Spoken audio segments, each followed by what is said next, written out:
Hello, everyone. Another week, another technical difficulties. That's just technology for you. So we're a little late. Sorry about that, but a lot to talk about this week. A lot to talk about. Critics' Choice Awards nominations came out earlier this morning. They certainly made some choices by not really making any choices.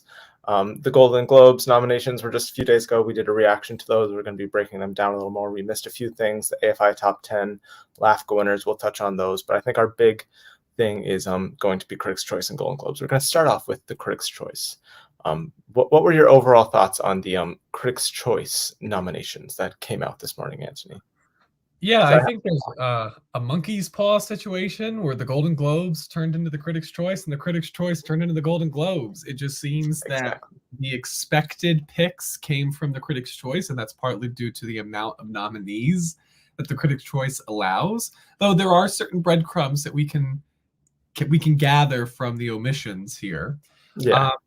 Yeah, I just think that there were more, first off, what we would consider more traditional critical picks coming from the Golden Globes, which again speaks to that membership and that increased attention to bringing in different people than the makeup was before 2020. But I also think we saw that something that we've been seeing a lot in award shows, I feel like, of recent, which is that there is so many things to see, be it television or film, that certain favorites just get carried across all the categories. And it's not to say that the people, we'll talk about it, like America Ferrera isn't deserving of a nomination, but it says a lot that, they'll go to Barbie 18 times and then leave out films almost in their entirety. And it is surprising given how many more categories Critics' Choice has for film compared to the and nomination spots. Yes, so it's definitely interesting. It could speak to different narratives that are taking shape around certain films, which I think is interesting. And I guess we'll talk about it. I think the major thing, just in comparison, is what to make of The Color Purple, because The Color Purple did get into Best Picture at the Critics' Choice. So that's just something interesting as the week took shape. It's people were taking Color Purple out on Monday and then maybe reconsidering it on Wednesday. Yeah, what do you make of the whole situation? Well, first off, I'll just say hello to everyone. Hello. Thank you all for joining us. Getting right into it.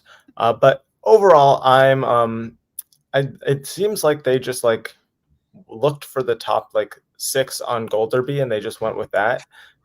They're not making critics picks. They're trying to be predictors, which we kind of knew already, but there could be some potential inspired picks that they could do that would help people, like a Tiana Taylor, like an Andrew Scott, like a Rachel McAdams, anything. But they're just going with such basic stuff when other groups, every other group, the Golden Globes even had inspired picks. They had Joaquin Phoenix. They had the, I forget her name, the actress from, what was that movie? Fallen Leaves. Alma Poisty from Fallen Leaves. Yeah.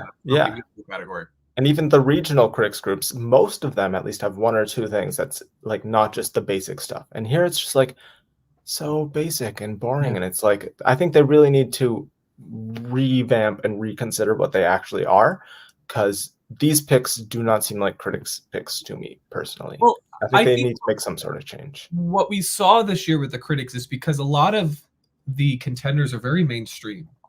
And a lot of the more outsider picks either came really early or haven't been released yet. And so I think what's happening here is that because, films like Barbie and Oppenheimer and all these big movies are in play, amongst the critics, I think that you're going to see those movies pop up more regularly than some of these smaller movies. I think the reason why these smaller movies have done better in the past, it could speak to the previous membership of the Critics' Choice, but I also think because usually they didn't have the biggest movies of the year contending for all of these nominations like we're seeing this year. I think that is a factor, but I do think Jodie Foster now getting in for both a Golden Globe and a Critics' Choice over somebody like Rachel McAdams, that to me seems interesting when it comes to the critics, because Naiad wasn't the most well-regarded movie from the critics. Are You There, God Is Me, Margaret definitely had a higher rating from different critic websites. So that to me is interesting, especially because that seems like the type of performance that Critics' Choice of a decade ago would have definitely gone for. And instead, again, you're saying we're getting the predicted 6 and everything. And I wonder if it's just people not having the opportunity to see these movies. I don't know, because we see them. We're Mhm. able to see them. So in Yep. theory, the people whose job it is to see them should be able to.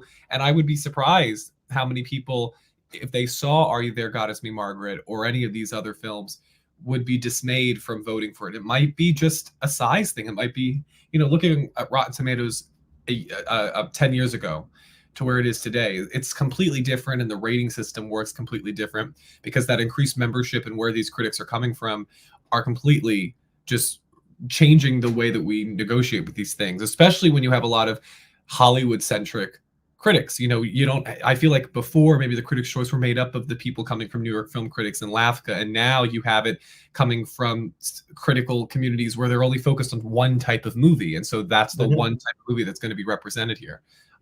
It definitely paints an interesting picture with this new age of the Golden Globes happening the same week. Yeah, and I think not to this isn't a new thing. Like you do look in past years, this is something that the Critics' Choice Awards have done for. It's just something that I'm getting more tired of, which is why I'm a little more upset this year because I think there's so many potential criticky kind of picks. Like Andrew Scott is my favorite. We'll get to it when we break down the individual categories. My favorite possible performance of the year, easily I think the best lead actor performance of the year. Tiana Taylor was incredible. Like I don't know. I'm just getting a little tired of them being so basic, but we can get into the individual picks now. Let us pull them up. Let us Critics' Choice And we should say, like, Awards. sure, they might be expected. The majority of these people still deserve this recognition. I think that's why maybe it's just such a strong year that they don't have to go too far to find these deserving picks. I think that speaks to again the blockbuster being being like recognized this year that we haven't seen maybe in years past. But still, it does seem that like you could have blindly like shot darts at this and probably gotten it correct. And I feel that that's part of the problem is that like the awards should be honoring work and trying to champion people, and these films more or less and these performances and these work like we already know their names. I don't know if I was a critic, like I would try to go look for other things and try and boost that a chance. Because I mean, this is why we always talk about it. The reason why blockbusters don't need to win Best Picture is because they're already going to be remembered. Their legacies are Mhm. already enshrined. It's about trying to get other eyeballs onto these other movies. And so I think that when you just do what is expected, even if it is deserving, I think, I would love to see if maybe there were like 2 out of the 6 nominations for every critic was one of these outside, and maybe they just split the vote amongst them. That's also a possibility. I don't know. It just, I feel like, again, I was looking at this list and I'm like, am I looking at Gold Derby or am I looking at the Critics' Choice nominations? Mhm. I don't think that the issue is inviting people for a party. I think the issue is where to go. Um, the type of I won't. I guess like we can quickly show it. The type of people voting on these things sometimes they don't see everything. They're maybe like just more focused on like the fandom aspect of movies. And they see maybe like what, like 20, 30 movies a year. And I don't know. I think the voting body could use maybe a little bit of a revamp. But Yeah. let's get into it with Best Picture. American Fiction, Barbie, Color Purple, Holdovers, Killers of the Flower Moon, Maestro, Oppenheimer, Past Lives, Poor Things, and Saltburn, which is weird because it really only outside of this I think got like 2 tech noms. Um, Missing is obviously Spider-Verse didn't get in, May December didn't get in. What else? Neither of the international picks, Anatomy of the Fall or Zone of Interest, movies that you think Critics' Choice would have a chance to not that they have much of an impact, but boost. Uh, but they really didn't do that. They went for something more like Saltburn. So, what are your thoughts on this 10? I do think that I don't know how much it kind of helps Color Purple. It definitely gives it a little bit of I wouldn't say even a boost, but a little more positive after what happened with the Globes, which we'll get to. But I still Yeah. have doubts that it will get into picture. We'll see. I think that in a world where it's probably very likely to get a SAG Ensemble nomination, I think it could do very well with the Producers Guild. If the only thing it misses is the Golden Globes, I don't think that's sound for alarm, even if this new voting body with the HFPA is getting closer to the taste of the Academy. I think it's good that it's here. I think what was more interesting is the acting categories for the Color Purple, which we'll get to. Yeah. Yeah, Saltburn. I mean, listen, Emerald Fennell, Academy Award winner. I think she definitely had a very buzzy movie, and that probably helped get it in here. I mean, Zone of Interest hasn't opened yet. Now, granted, neither is The Color Purple, I but think Color Purple is from Warner Brothers. They're having big events. Zone of Mhm. Interest, I think, opens actually tomorrow night is when the first screenings happen in select theaters. So that could also have an element to this. I always Even then, if they'd seen them both equally, I think this voting body would like The Color Purple more. This seems like a much yeah, more mainstream voting body yeah. than I even the was Golden Globes at this point. I was surprised because I believe all three actors did get nominated for May December. You can correct me if I'm wrong. I don't think Natalie did. I Not think the other Natalie. 2 Okay, did. so they No. nominated. Oh, no Natalie and no Fantasia. That is interesting. Yep. All right. Yep. But so I think May December not being in here is maybe the bigger surprise over Zone of Interest or Anatomy of a Fall. I do Mhm. think it's those three plus The Color Purple fighting for those last two spots, and I think we all agree that there is a top 8 that is pretty assured. Yeah. Yeah. With Past Lives, I think probably showing its strength more and more by the day. I think that A24 has been running a very successful campaign for that film. Yeah, Mhm. I think as far as a win, I mean, this is the thing. Barbie keeps getting the headlines. It had 18 nominations, which it's definitely the record for this year. It might be the record For overall. Critics' Choice, it is. 14 was the previous Yes. So, highest, yeah. but the thing to remember about Barbie is it's a comedy, which helps because it can Mhm. get those independent comedy awards. But 3 also, songs. those 3 songs are really helping it along. I think when you take out those 3 songs, which Oppenheimer, of course, doesn't have an element to, they're Yeah. performing pretty on par with each other. Mhm. So you would think that it's probably down to those 2, and given the way the Yeah. nominations took out, it probably seems that that's where the critics are aligning, at least the critics in CCA. So I would say it's probably down to those 2. I saw somebody I start to say that Barbie's overperformance is starting to feel a little bit like another Ryan Gosling movie, which is La La Land. And It's not good to be this strong this early on in the award season is all I'll say. I agree, and I think it's like this Barbie mirage, so that Oppenheimer doesn't have to be the front runner for the entire award season, because that was always the threat. That was the fear, is that when would Oppenheimer peak? But if Barbie keeps getting the headlines, that's good for Oppenheimer because it's going to make people forget about it a little bit. Mhm. Yeah, I think it's interesting. I'm interested if Barbie can win either here or the Golden Globes musical or comedy category, where it I also think has it's gonna those win the Globe nominations. for sure. That'll be interesting. If it can win a picture prize, I don't think SAG is out of the realm of possibility. I don't think Producers Guild is out of the realm of possibility. So it's very interesting. Barbie is an untested commodity in this sort of award season race. Yeah, and also worth shouting out an inspired pick last year, so they're capable of doing them sometimes, and that was his only nomination pre-Oscar.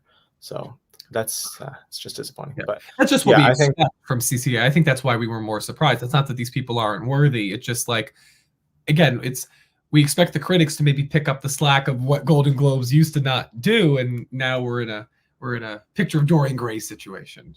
yeah, and I think Barbie will have some front runner fatigue if it keeps performing this well. I think there will definitely be some sort of backlash. But hey, when's the Um, last time that a female directed film was having this level of impact and getting these nomination totals? It's still something to be very impressed with. And listen, as a fan of Barbie, it's still in my top 5. It's definitely deserving. So I'm very happy for Greta Gerwig and Margot Robbie. yeah, Um, very exciting. Let's move on to the next category, Best Actor, which they pretty much went with the yeah, these are the 6. top 6, which we'll say in most categories: Bradley Cooper, Leo, Coleman Domingo, Paul Giamatti, Cillian Murphy, Jeffrey Wright. I mean, Andrew Scott should be here, especially since it got a screenplay nomination, but he's not. I'm losing unless BAFTA can like save him. I don't think Andrew Scott has much of a chance. Yeah, I mean, listen, we thought that Penelope Cruz and Kristen Stewart were the only 2 people out of a list of like 20 that weren't on the BAFTA long list. Remember that year? Like they had everybody, like, and their mother on that list except those 2, and then those 2 went on to win the Oscars. So I don't think it's completely like decided that Andrew Scott can't build some momentum again once All of Us Strangers opens. I think that has a major influence on getting the conversation. We'll talk about animated feature. I think once you open and you're in the news, and if you can be in the news positively, I think that helps you. We'll talk about Boy and the Heron. So I don't think it's completely done for, especially because Rustin isn't the most seen movie and the most beloved movie. I do think what's helping Rustin and Coleman Domingo's chances in this category is that A, he seems to be above the movie. And as far as his work goes, and also he's being helped by The Color Purple and wanting to give him something, and Best Actor maybe being potentially easier to get into than supporting actor.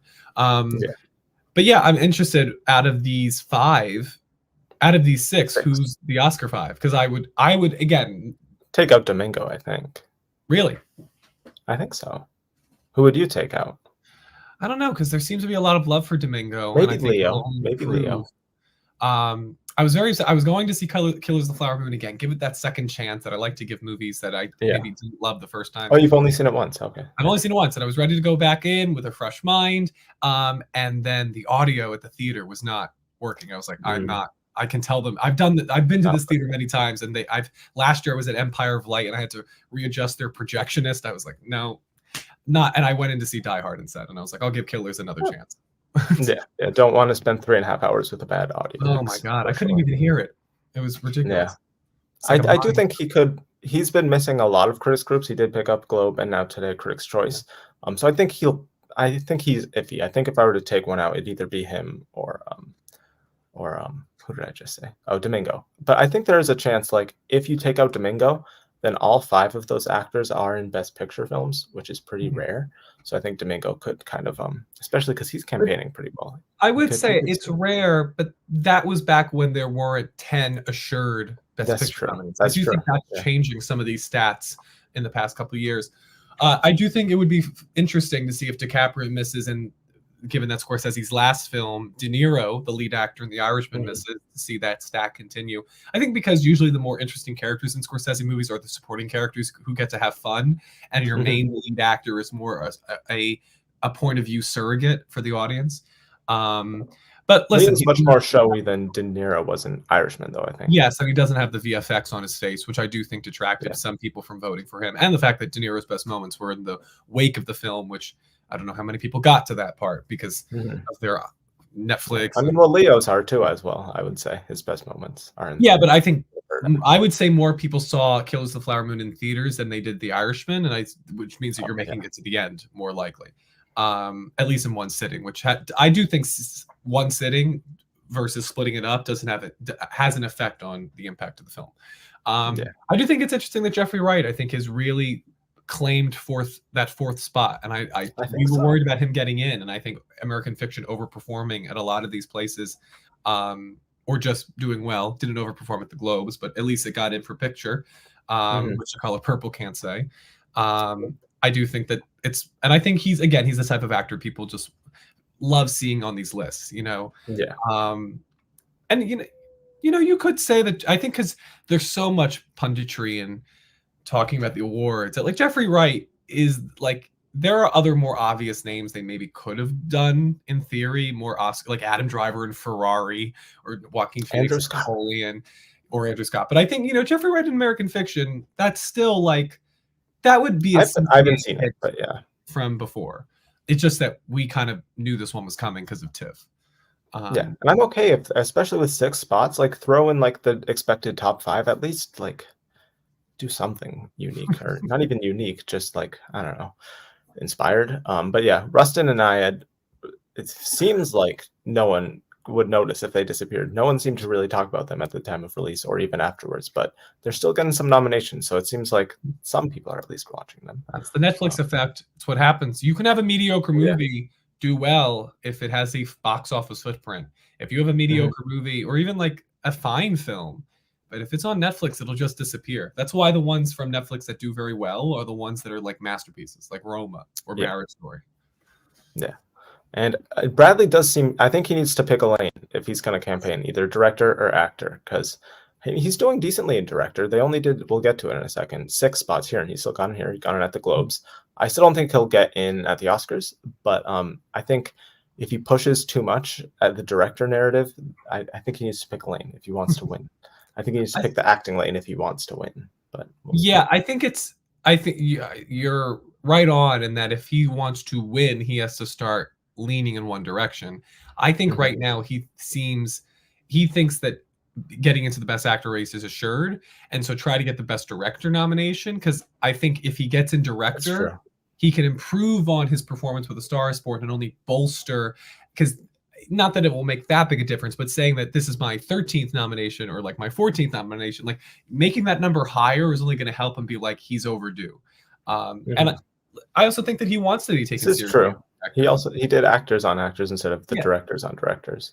So but also directors on directors is so weird. Like, no offense, because I'm interested for the conversation, but why is James Cameron coming this year to talk to Greta Gerwig? We'll see. I think it's interesting. I think we remember that there was that Oprah interview that he felt embarrassed because he didn't get nominated for Best Director for A Star Is Born. So I think he wants that validation, and honestly, he should, because he definitely directed one of the best movies of the year. I think that his direction was just, we'll talk about it maybe in another video if we ever do our review round. He's doing both, actually, so never mind. Oh yes, I take that back. So he's straddling the line. But I mean, when I was fortunate to see this in theaters, his command of that camera is so beautiful and so impeccable. I think he's worthy, and I think DGA could go for Bradley. I don't think that I think it really comes down to whether the Academy embraces Zone of Interest that will decide Bradley's chances in Best Director. I think so. Yeah, he's a great director. I just have my issues with the movie are not the direction.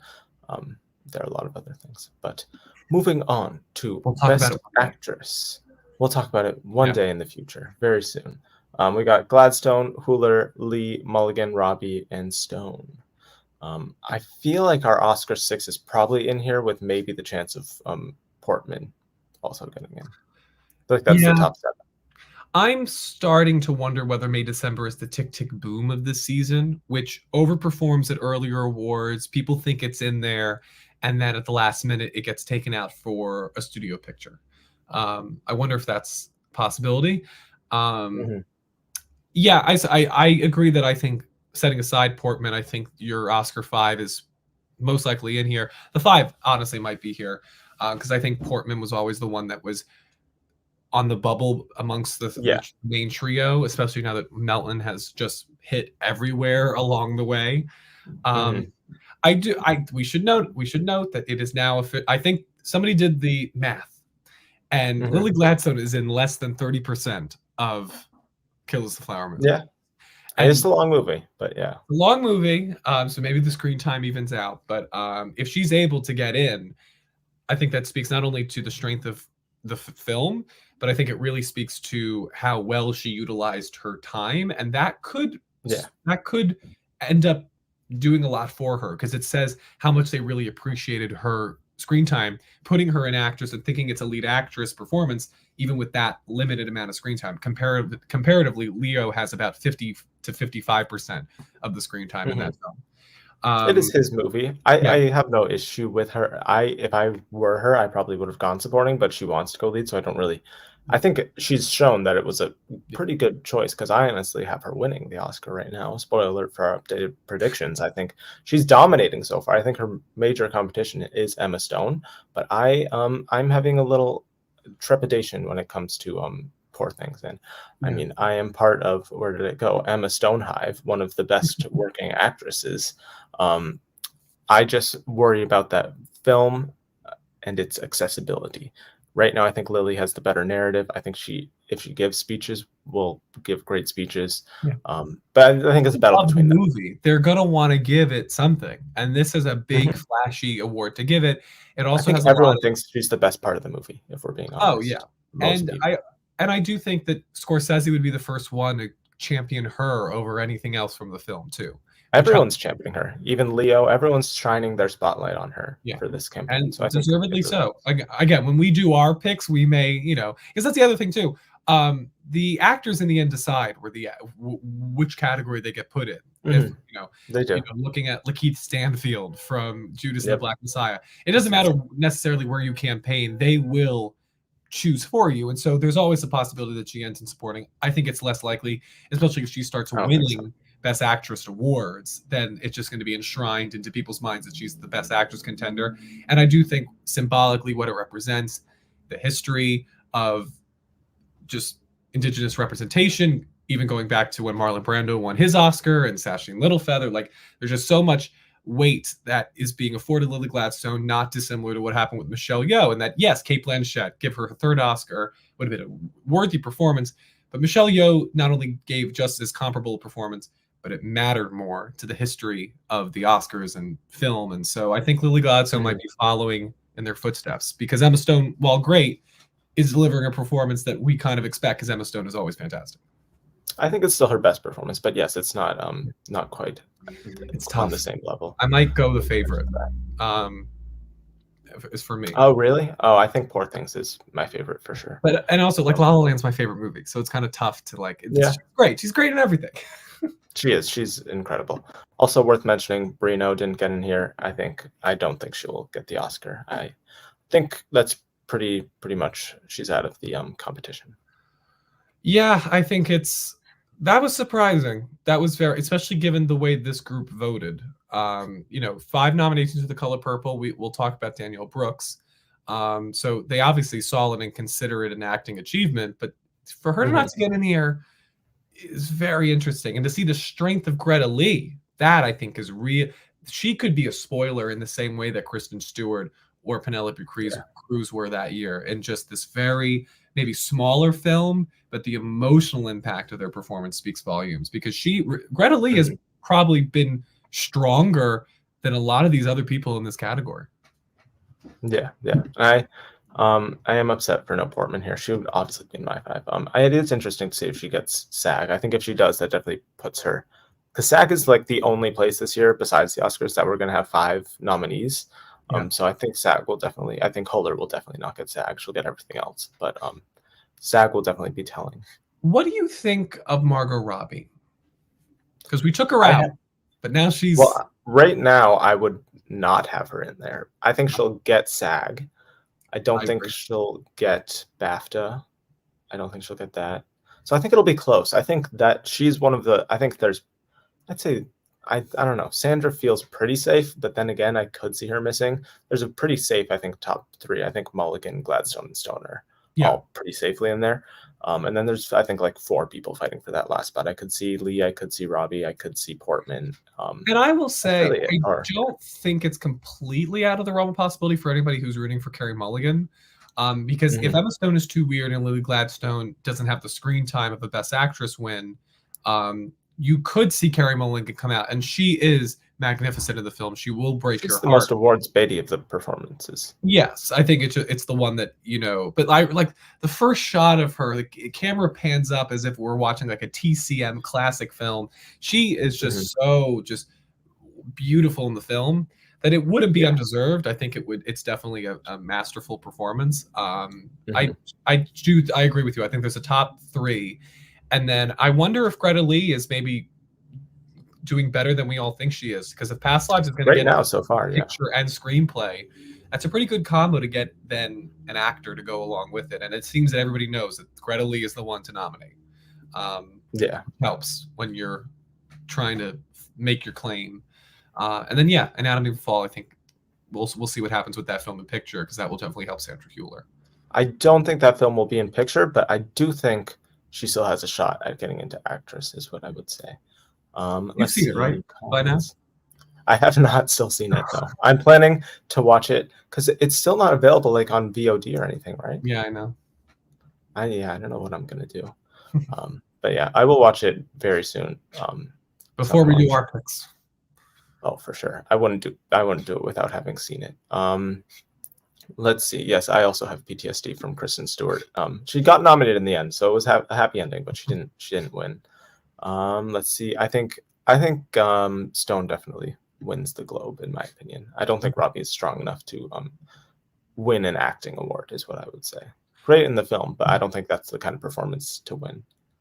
But listen, I never would have thought that Taron Egerton would beat Eddie Murphy or Leonardo DiCaprio for in 2019. So you never know, especially because Margot Robbie, she came in second, I believe, to Saoirse Ronan for Lady Bird the year of I, Tonya. So they might just feel like it's about time, especially if Barbie starts following a La La Land trajectory, and then the Golden Globes just go crazy for this movie. Never say never. It's a possibility. We have a future seer here who says Winnie Pooh, Blood and Honey wins everything, sweeper. And Lily is not doing, unfortunately, for some reason, not doing actors on actors. I don't know why not, but we'll see. Hopefully she's on one of those round tables. I just hope to see her That doing one I something. think would make more. Same with Charles Melton. He also wasn't there, and I was like, that's unfortunate. Put them together. Put them together. Why not? Okie doke. Not too late. Yeah, it's not too late at all. Best supporting actor, a little different here. Sterling K. Brown, Robert De Niro, RDJ, Gosling, Melton, Ruffalo. It's really just Defoe missed. I've told if there was going to be a Poor Things boy, it's going to be Ruffalo. So yeah, I feel like your 5 is.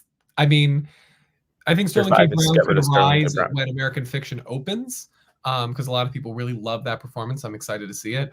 But at this point, I think that you have to go that your 5 is De Niro, Downey, Gosling, Melton, Ruffalo. I think that is a very strong 5. It's probably one of the stronger 5s that this category. It feels too easy, though. It still feels too easy to me. I don't like anything feeling this easy this early. Like nothing is this easy this early.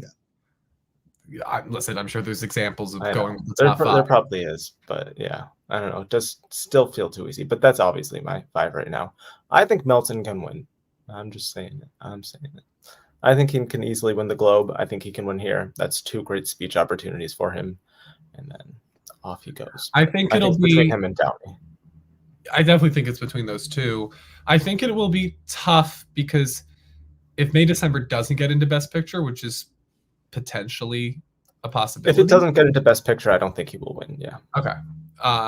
If he gets in, then that's a race. But I still think that we're going to see a Timothy Chalamet, Gary Oldman. The industry will support. The industry will get behind Downey. I mean, everybody loves Downey. They don't know Charles Melton yet. And I think look what happened last year. Brendan Fraser won over Austin Butler, even if Austin Butler, between the 2 of us and maybe a lot of people, gave the better performance. Brendan Fraser had paid his dues, and so I think that's usually what happens, especially with male actors. A lot of times they don't like giving it to men who are young. They give it to women who are young often, but with men you have to. I mean, look at Leo. You've got to wait a minute. I mean, the youngest man to win best lead actor in the last couple, it was Casey Affleck. That just shows you he was in his late. I think Adrian Brody is the youngest to ever win, and I think. But that's still a lead. I'm trying to think of supporting too. I think he was 29. Supporting, I think it was probably younger for supporting. Yeah, Mahershala Ali still not that much. Is probably, I don't think Charles Melton is he would definitely be one of the younger winners. Yeah. I'm not going to write off Gosling yet. If he wins that Globe, then for sure, I think he's a contender.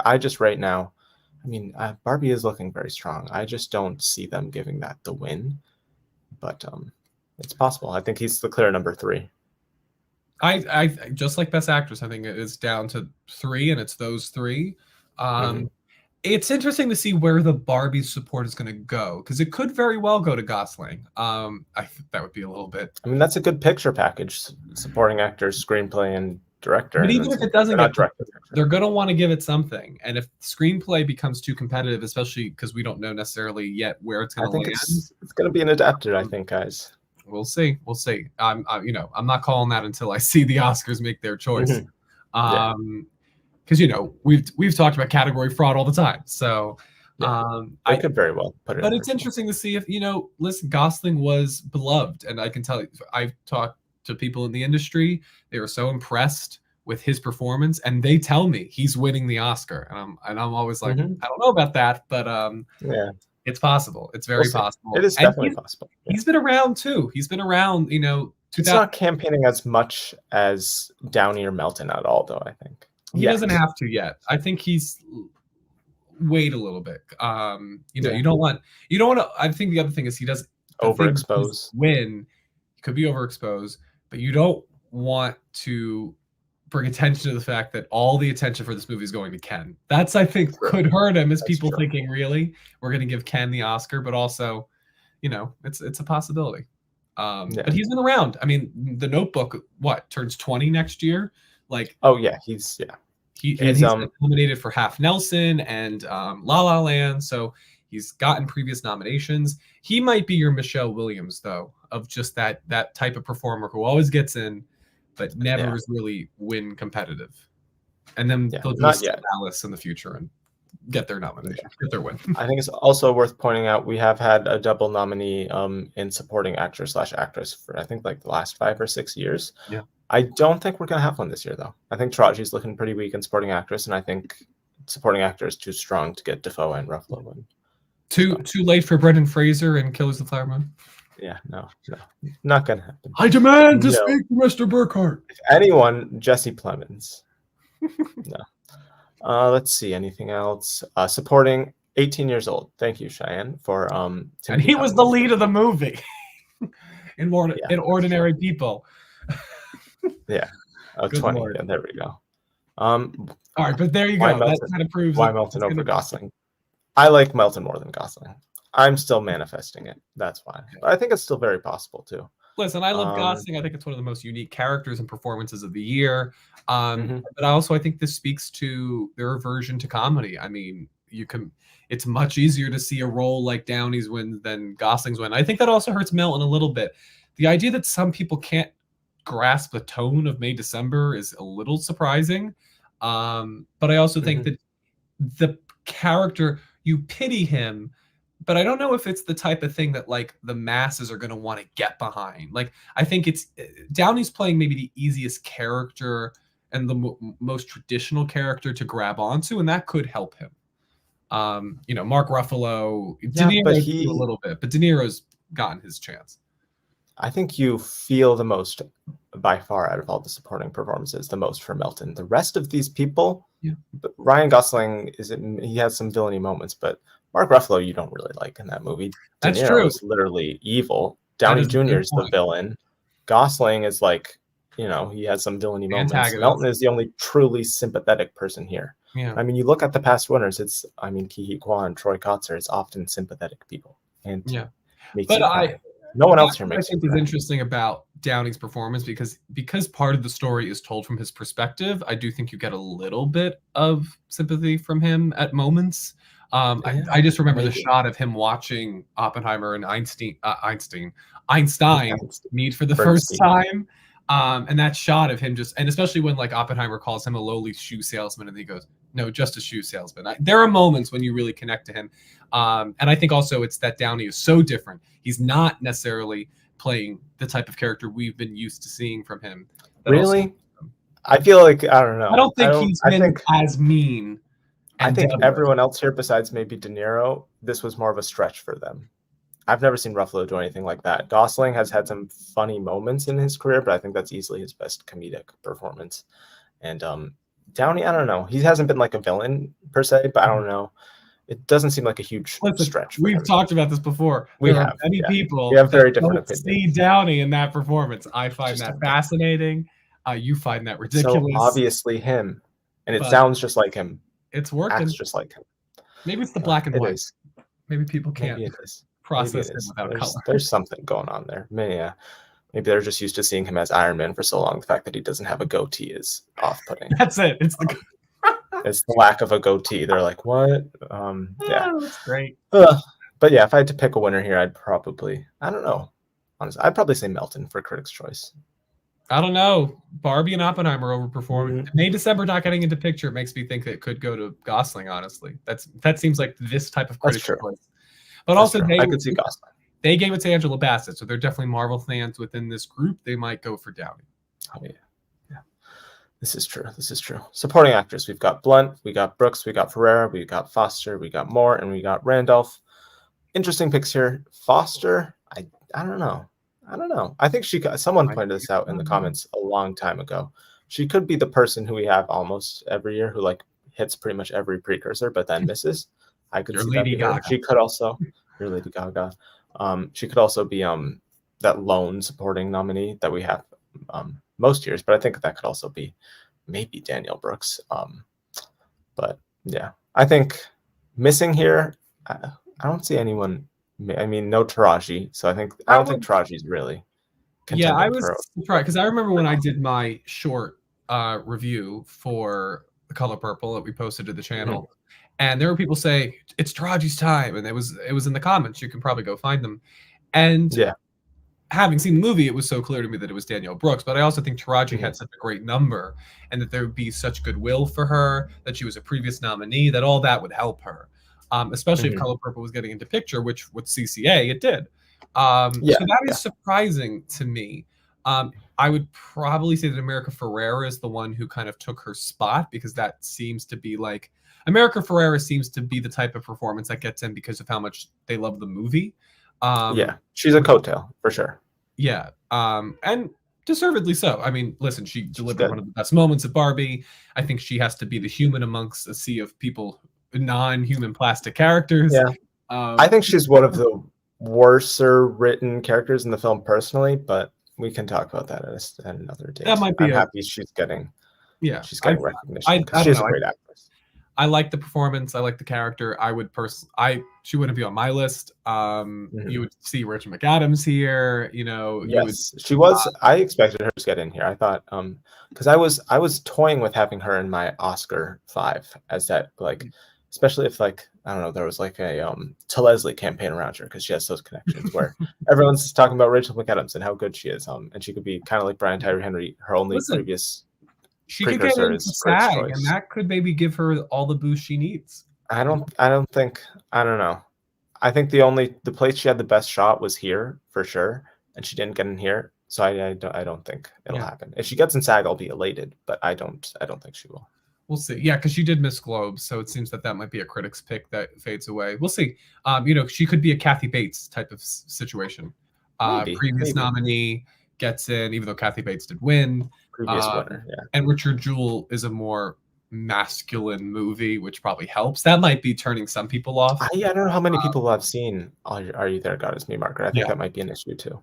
But it would be nice. A little Notebook It's very reunion. nice. McAdams and Gosling nominated the same year. Yeah. Yeah. I definitely think there's a top 4. I think Blunt, Brooks, Moore, and Randolph are assured. Yep. I agree. Yeah. And then it's down to that last spot, and we'll see what I happens. could see Jodie. I don't really see America Ferrera happening, to be honest. Unless they What go else? crazy for Barbie. That would be Mhm. that would speak a lot. That would speak volumes. But It would. It would. yeah.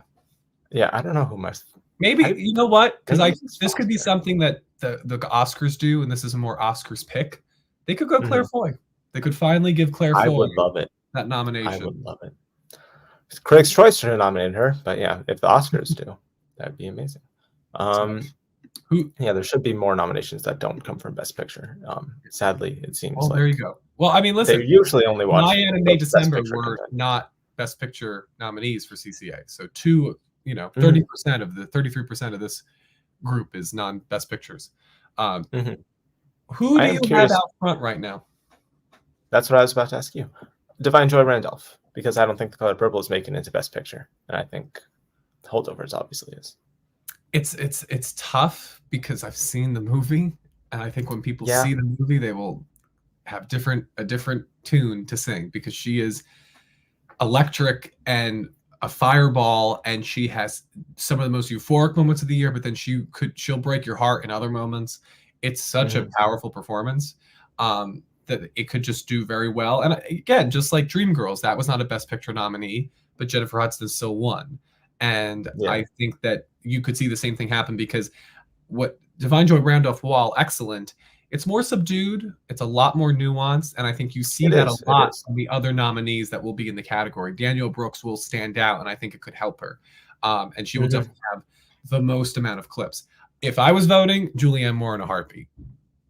Maybe Just can that the character is so Oh, layered and well, yeah. so If I brilliant. were voting, yeah, I would probably. Yeah, I haven't seen Color Purple, but out of these, I would definitely vote for Julianne Moore. yeah. I would not actress, but the acting in May December is stellar. I think easily the best acted ensemble of the year should be nominated, but unfortunately won't. But I want to ask the comment people to tell me the last time a supporting actress won not in Best Picture. I'm trying to remember. I'm sure it's happened sometime recently, but Regina I King, do if think Beale Street could talk. there we go. There we go. Yeah, yeah.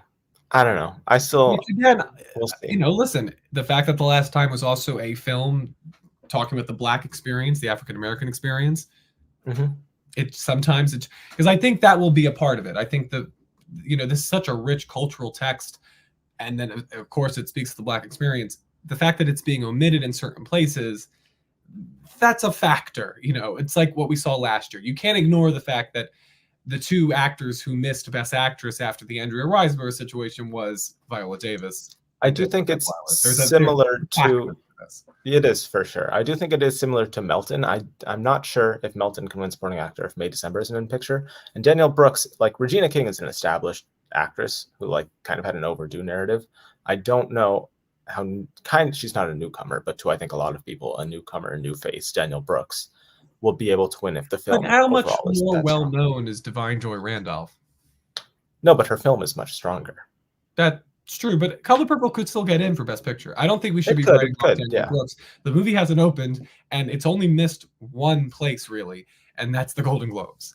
So, and it's a very different Golden Globes. Like we wouldn't, if Color Purple missed out on LAFCA, we wouldn't be sounding alarm bells. It seems the Golden Globes have just kind of changed their voting mentality, and maybe Color Purple reflects that. It could also be that the Color Purple, like the days of the Golden Globes getting early press access and screenings might not happen, especially for international members. Maybe the international members, there were no events for the Color Purple, and that could have affected voting. You know, because all the movie that got in its place that we assume is Air. That movie's been out for almost a year now. You know, that definitely was more accessible than the Color Purple. For sure. I mean, it was streaming on Prime. I think lots of people are throwing this out too. Blunt winning BAFTA. And then she could win SAG, kind of like surprise her way. It could win SAG. I think SAG is definitely Barbenheimer. One of them is winning. And I do agree Danielle Brooks is more well-known, obviously, than Charles Melton. I just don't think, to most Oscar voters, I think she will still be a relatively new face. And listen, she's a Tony nominee, just like Cynthia Erivo was for the same show. And she's a Tony winner, right? Cynthia, that helped her jump the pack the year she got nominated for Harriet. And also, Danielle Brooks was on Orange is the New Black. So, like, she's been around, you know. I think she's probably more well-known than Divine Joy Randolph. Because, honestly, other than Don't It's My Name, I feel like that was really when people discovered Divine Joy Randolph. So, like, Danielle Brooks has been in our cultural canon a little bit longer. That's true. That's true. This is going to be a hard category. Yeah. But, yes, I think it's very possible that Blunt has the SAG-BAFTA combo and Oppenheimer's strength pulls her along. Very, very possible. Especially if Brooks and Divine Joy Randolph start to split the vote amongst each other. You could see exactly what happened last year happen again. Unfortunate. Yeah. Because that would be quite unfortunate. Yeah. But we'll see. I mean, listen, Academy Award winner I love Emily Blunt isn't the worst sentence I've ever heard. It's neither is Jamie Lee Curtis. It's just when the worst performance in the category keeps on winning, it's a little unfortunate. I don't know. I mean, out of these 6, Emily Blunt's in my She's definitely not the bottom 2. I think Foster and Ferrera are below Blunt. Yeah, but I don't think either of them. I mean, she'd be 4th then if one of them got it. And I personally like her more than we've had our debate about this. I got more out of this character. I would probably put her higher than Divine Joy Randolph too. She's probably up there with Brooks and Moore. Interesting. Let us move on now to Best Young Actor or Actress. This is a fun category. Abby Ryder Forreston, Are You There, God Is Me, Margaret, Ariana Greenblatt, Barbie, Kala Lane, Wonka, Milo Mikado Grainer for Anatomy of a Fall, Dominic Sessa for The Holdovers, and Madeline Una Voles for The Creator. This is a pretty good lineup. It's a good lineup. Winner. Dominic Sessa is winning, obviously. But I know, and I get so... It's just so funny when you have, like, 20-year-olds up against, like, 7-year-olds. I know. It's a wide range for young, Because, I mean, I don't know. Like, Dominic Sessa, like, I mean, I guess he qualifies, but it's just like, I feel like personally, like what this category is meant to honor, I feel like you would go younger performers, Ryder Forreston or Milo Mikado. Pretty much everyone else besides Dominic Sessa. I know. Where she stands out a little. Lucas Hedges one. It's like, I think you're just an actor. You're not a young actor. You're pretty. But listen, given that I think Dominic Sessa should be in supporting actor outright, I'd be fine with him winning this. He should be in lead actor if he were to be nominated, but yes. Well, he's the lead. My rule, and we'll try to find these stats before we do our thing. If you're in 40% or more, you're a lead actor. If you're in 40%, if you're in 39% he's or definitely less, in more than 40%. So he's definitely then maybe he's a lead. He's a co-lead with Paul. The only supporting. But also, listen, I do 10 nominees, no gender, like just 10 I lead, love 10 it. supporting. So I get to have fun. And maybe that's what we'll Yes. do this year. I feel like that's probably Yes, what we'll we should see. do. Yeah, probably. Yes, Aman Vellani. I know some people thought she was going to get in.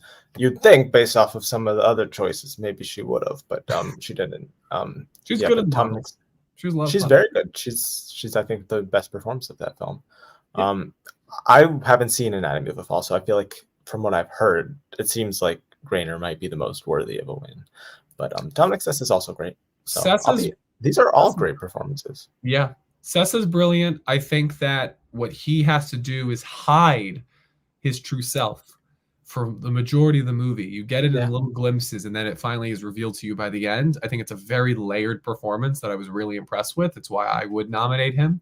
But I also think that the more Anatomy of a Fall sits with me, the more I really respect it, because what he is asked to do, Grainer, is that he has to second guess now every single idea of who he thinks his mother is. And to see that dawn on him and the journey he goes through while his mother is on trial is really just fantastically executed. And also, I think there's a lot of just innocence and beauty to Ryder Fortson's performance. I think those three Everyone, are really even fantastic. Voles, who I didn't like the creator, she's still easily the best part of that film, I think. Yeah, brain wipe. Yeah, I agree. And I'm excited to see Wonka. I'm going to wait till. Oh yes, yeah. It's our family holiday movie this year, so we're going on December 23rd. So I'm going to wait to see it with them for the first time, because that never happens where I see a movie at the same time as my family. Yeah. So, but I'm excited to see Calla Lane. For the audience out there, there is a camera of Wonka that's been out for a few days. If you're curious. Oh, stop. It's fun. It's funny though how early it's out there. Well, because it's playing in it's playing overseas. Yeah. But yes, I agree. I think he's younger than me too, so I'll agree that he fits in perfectly well here. He's young to me, I guess. You put him in a lineup. It's just fun. It feels like. Especially this year, like if there were other kids his age, he wouldn't stand out. But like he's tall too. Like if you line them up, he would stand out for sure. And the fact that he'll probably win is just even more funny, because it's like they're gonna pan to all the losing faces of these like 10-year-olds. They're gonna be literal children. Yeah. It's like, haha. It reminds me of the SNL sketch where it was the year of Oscar So White, and they did like, in the story of Thurgood Marshall, here is Jack Johnson as the security guard. Like that's what it's giving. Yeah. God. Well, we'll see. I think all of them are great. It's a great trio. But Giamatti, I would Cillian Murphy. I know Andrew Scott is my favorite lead actor performance of the year, but of the potential nominees, I love Murphy. I wouldn't mind seeing a Giamatti one either. So I rewatched The Holdovers, and he's so good. I think there's a path for him to win. I think that he's an original character. Talk about empathy. I think by the end of that movie, you really care about him. He's go on a journey. An overdue actor, and if you might be right that Bradley Cooper splits his vote, but even personally, like I loved Maestro. I personally think that he is a much more deserving director than actor, and he directed it better than he acted in it. Yeah, and Mulligan gave the better performance in my opinion. And I also think that Cooper and Murphy could end up canceling each other out. They're very similar performances in some ways. They're both playing biopics. Cooper's so showy. Well, they're both biopics, but like Cooper is like showy, and Murphy is very. But I think they're similar types of nominations. In the same way that Daniel Radcliffe and Elijah Wood are kind of the same idea in theory of like the same person. So are Cillian Murphy and Bradley Cooper, and Paul Giamatti could stand out for that reason. And it could be a way to give The Holdover something if Divine Joy Randolph doesn't win. I don't know. I think Paul Giamatti. He's clearly number 3 is for sure. Yeah. He's in that top 3. But I think all 3 of those performances are wonderful. The Holdover is such a warm film. Love it. Best acting ensemble. Speaking of which, The Holdovers is here, thankfully. Air, my God. Barbie, The Color Purple, Holdovers, Killers of the Flower Moon, and Oppenheimer. I swear, if Air gets a SAG Ensemble nomination, I will break something. Listen, Hasaguchi got a SAG Ensemble nomination, so anything's possible. Yeah. But no, I think good lineup here. No Poor Things, which is notable. I don't think that will happen at the SAG Ensemble. I think that'll probably just get like Stone and Ruffalo nominated. Yeah. But it's not really. I think so. I think it's an Emma Stone movie, Poor Things too. I think it's not as much of an ensemble as people might think. because the other characters kind of just pop in. Like they're not doing. If they were all delivering performances at the level of Stone, then maybe. But I think Ruffalo's the only one that's trying to match her. Mhm. Where I think the other ensembles really feel like everybody's contributing to the whole in the same way. Yeah, I think your top 5 for SAG is there. Just take out Air, and there's your 5. Yeah, yeah, I agree. I agree. And then who we'll talk about who wins SAG Ensemble another date. Best director, as I mentioned, only 6 here. Cooper, Gerwig, Lanthimos, Nolan, Payne, Scorsese. I think we both agree there's a pretty clear 4 here. Once again, Gerwig, Lanthimos, Nolan, Scorsese. That last spot, I don't think will go to either Payne or Cooper. I think that will probably be Glazer, in my opinion. I could see it be Song, maybe. Yeah, the CCA of a decade ago, Celine Song would have been here. She would have been.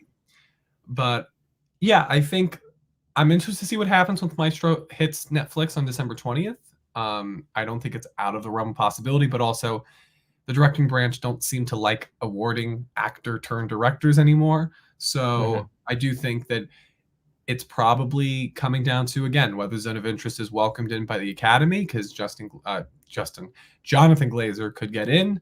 I don't think it's over for Alexander Payne. I don't think it's over for Celine Song. I think we're seeing her strength pop in.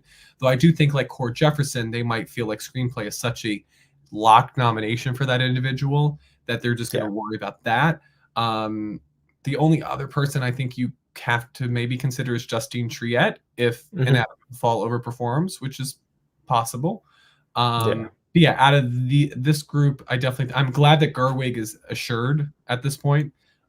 She's in that top 4, and as far as a win, I mean, I think it's Christopher Nolan for CCA. Oh yeah, for a win. Yeah. Who do you have in your 5th spot at the Oscars? Right now, I feel, despite CCA not going for it, I do think Zone of Interest is still has. It's going to open. I agree. Going to get a boost from there. Hopefully, a good per theater average, a nice healthy one. And I do think Glazer will end up taking that 5th spot. He will be the international vote. And I think the balance to a lot of the more, expected names, because Gerwig, Nolan, Scorsese, like those are as Hollywood can get. And so we're going to need some Lanthimoses. We're going to need some, or Lanthimi, whatever the plural of Lanthimos is. And we're going to need, I think Jonathan Glazer will come in. Though I think Celine Song is creeping up my list.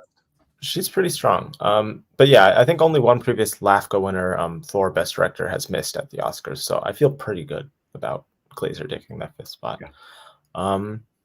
Let's see. I'm sorry to all Air fans out there. Did you like Air? I don't think either of us liked Air. I was entertained. I didn't particularly care for it, but also it was by far not the worst thing I've seen this year. Oh, so no. I would much, I think, if we're going to see it anywhere pop up in a major way after the Globes, I think Viola Davis for supporting actress at SAG is still a possibility. And it could be something that maybe gets a screenplay nomination, gets like a single above the line award, maybe. But I don't know. I think the movie's a little too small. I think it hurts that a lot of the cast is doing other work, like Matt Damon's in Oppenheimer, and so when your lead can't really campaign for the one movie, I think it hurts a little bit. And Viola Davis is always great, but also, I mean, we saw last year that they'll ignore her, unfortunately. And this film is pretty. I don't think she'll get in. And I think it hurt how quickly they sent it to Amazon Prime. I think that people don't look at it as a like that. It needed that type of movie needs theatrical support. And it didn't have it.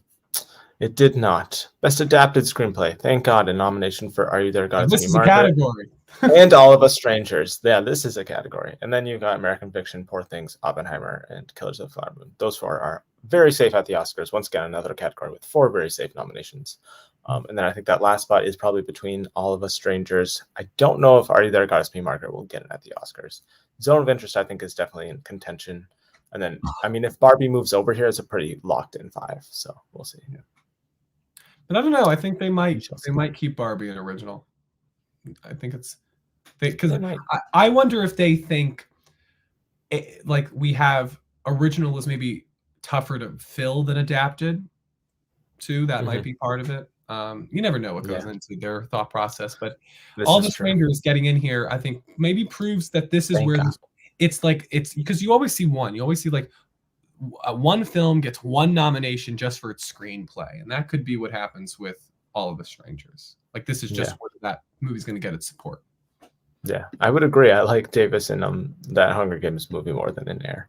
She's good That in everything. Hunger Games movie, you couldn't say the full title. I'm not gonna say that. That's like that would take 20 decades to say that whole title. But yeah, Spider-Verse is also worth mentioning. I know some people thought it would get a nomination here. I just don't. I've never really thought Spider-Verse was going to be big. Yeah. So I think it not doing very well here definitely cemented that it's And not going to be a huge contender. yeah, I outside mean, of- listen, I love it. It's one of my top 10 of the year. Definitely will be nominated by me when we do our overall predictions. Mhm. I don't know if adapted screenplay. I do think I still have it in my personal adapted screenplay. But yeah, again, as we've been saying all season, it's just not the type of film that they're going to go for. No, I do think, as mentioned, Zone of Interest will do very well at the BAFTAs. And I would agree that Barbie is, based off their past roles, should be adapted, but they could change their mind. If Glass Onion gets into adapted because it's based on the It's a character sequel. of Benoit Blanc from the original Knives Out, then yes, it should be an adapted. So that's why, again, I think it's interesting that they must be campaigning an original, not only because they think they have a better chance of winning, but because they actually think they can get into original and hypnotize the voters and be like, we are original. We are original screenplay. Yeah, that's true. That's true. Speaking of original screenplay, May December, Air, Maestro, Barbie, Holdovers, and Past Lives. I think, what was the big miss here? Anatomy There's of a something missing Fall. here. Anatomy of a Fall, yes. Yeah, they really didn't seem to go for that movie here that much at all, outside of acting, I guess. But yeah, pretty outside. I think Anatomy of a Fall is still pretty safe for the Oscar screenplay nomination. And then I think May December is probably in there. If Barbie stays in there, it's in there. And then Holdovers and Past Lives. If Barbie moves to adapted, I think Past Lives will probably win. Is what I would say. Yeah, that or the Holdovers. I think those three are But probably. Holdovers has been underperforming in screenplays so far. That's true, and I think Celine's Song is maybe a higher profile name. Usually, best original screenplay also usually goes to writer-directors in past years. But maybe Celine's Song, and I think Past Lives is maybe overperforming, and Holdovers might be a little bit underperforming. But I think it doesn't matter if Barbie stays in the category because then Barbie will win. And I think, I mean, I still think Barbie if Barbie goes to adapted, I still think they have a chance of winning that category. If they think Oppenheimer is being taken care of in picture and director, and if then all Barbie needs to do is climb over American Fiction, and given Greta Gerwig and Noah Baumbach's pedigree, they could. They could. So they could win in either category. Yeah. It feels so right that they win not only for this movie but together. Yeah, it would feel very poetic. And I think Maestro could. It would be one of my favorite speeches of the night. That would be amazing. No, I probably wouldn't say anything. But Greta would probably do most of the talking. But yeah. Watch. I would agree. When he comes out, and we finally hear what his voice sounds like. He finally smiles. But yeah, Maestro, I think, could miss just like Mank missed. The screenplay is definitely the weakest part of it, and Air over Anatomy of the Fall. It's not it's not a written achievement. I think it's more a directing achievement. I think it's an acting achievement. I think the script is great. I mean, listen, I love the movie, but it definitely, to me, but it also could just be that I was so taken with the visual symphony of the movie. Yeah. I just thought it was bad. That I'll go back and because listen, I love Spotlight and I love First Man, so I love Josh Singer's work. And of course, I like Bradley Cooper's work a fair amount. But I do think that it could be calling. I think it depends if Barbie stays in the category. If Barbie stays in the category, then you might see a Manx like omission. But I don't know. I think it's still like the fight scene between him and Carey Mulligan, I think, is very well written. I think that the scenes themselves, though very visual, that of course has to be on the page. It's not like they sit under a tree. I think there's a lot to that screenplay, and yeah, I definitely enjoyed it, and I think it'll appeal to the older Academy for sure. Best cinematography. Speaking of Maestro, Barbie, Killers of the Flower Moons, Poor Things, Saltburn, and Oppenheimer got a double Pietro nom here. I don't think that will happen at the Oscars. No, I think I think you take out both Saltburn and Barbie, and you put in Zone of Interest at the Oscars. Is what I'd say, and that's your lineup. It's very possible, though. I love Saltburn cinematography. I just love it. It's very good. It's crazy to me that, despite favorite movie of the year, Oppenheimer, it would probably be my third favorite in this category. That's crazy. I think Oppenheimer is the front runner to win here. I do think Poor Things is obviously, I think, the number 2. I think there's also, if you look at the past best cinematography winners, almost always, besides Mank and I think All Quiet, for like the last 10 or 15 years, I think like 15 years since the preferential ballot, if you win cinematography, you also either won visual effects or director, and more often than not, you won visual effects and not director. So I think if Poor Things can get into visual effects and win visual effects, I think there's a chance that Robbie Ryan could win for cinematography. And Oppenheimer doesn't speak. Hoyte van Hoytema is a respected name. He did incredible work on Oppenheimer. I think this is one of the texts that Oppenheimer can win. Despite in my heart, I would give it to Matthew Libatique. I love the cinematography of my story. It's very well shot. It's very well shot. God. I literally, like, I never do this. I audibly gasped at how beautiful some of these shots were. I was just like, Cooper, Libatique. Wow. Thank you. It's very well composed. Also worth mentioning, they do go for international. I think that would be Zone this year, though, the international cinematography pick. But I mean, listen, we've seen, I think, what was it? Never Look Away was the Caleb Deschanel shot film in 2018 that surprised in here, and I don't think, was that nominated for international feature? I'm not sure.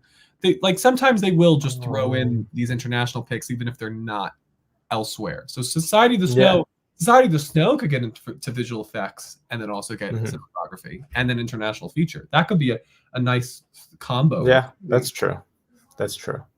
And yes, Mank and All Quiet both won production design as well, which I think Poor Things has a better shot at winning than Oppenheimer. Do you think that's what's going to happen? Barbie will win costume and Poor Things. That's what I have right now. Yeah. Okay.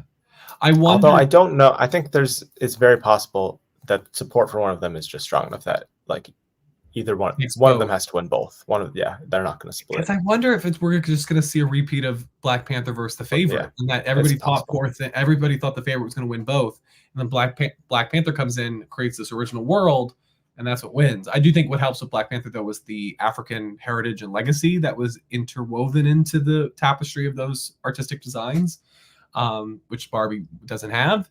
But Barbie did create an original world, so I think that it could take both. I'm interested for you. What about Barbie was more appealing and more worthy to you, the costumes or the production design?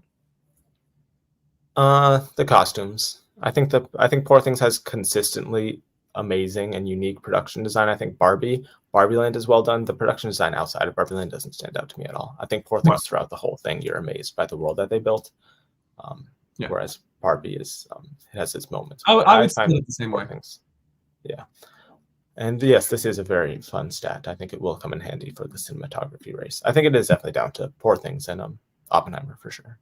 Speaking of production design, Saltburn, Oppenheimer, Killers of the Flower Moon, Barbie, Poor Things, Asteroid City. Pretty good lineup here. I'm happy to see some Asteroid City recognition. Probably could carry over at the Oscars do you still have Colored Purple? Do you think Colored Purple will still get in here or no? I don't think so. I don't think so either. I don't know. So I think Oppenheimer, Killers, Barbie, Poor Things, and maybe it will be Asteroid City. They tend to, like, Wes Anderson usually gets like one when he's not on. Yeah. He's not delivering. Not French Dispatch, but yeah. Yeah. So we shall see. Best editing: Air, Barbie, Oppenheimer, Poor Things, Killers of the Flower Moon, and Maestro.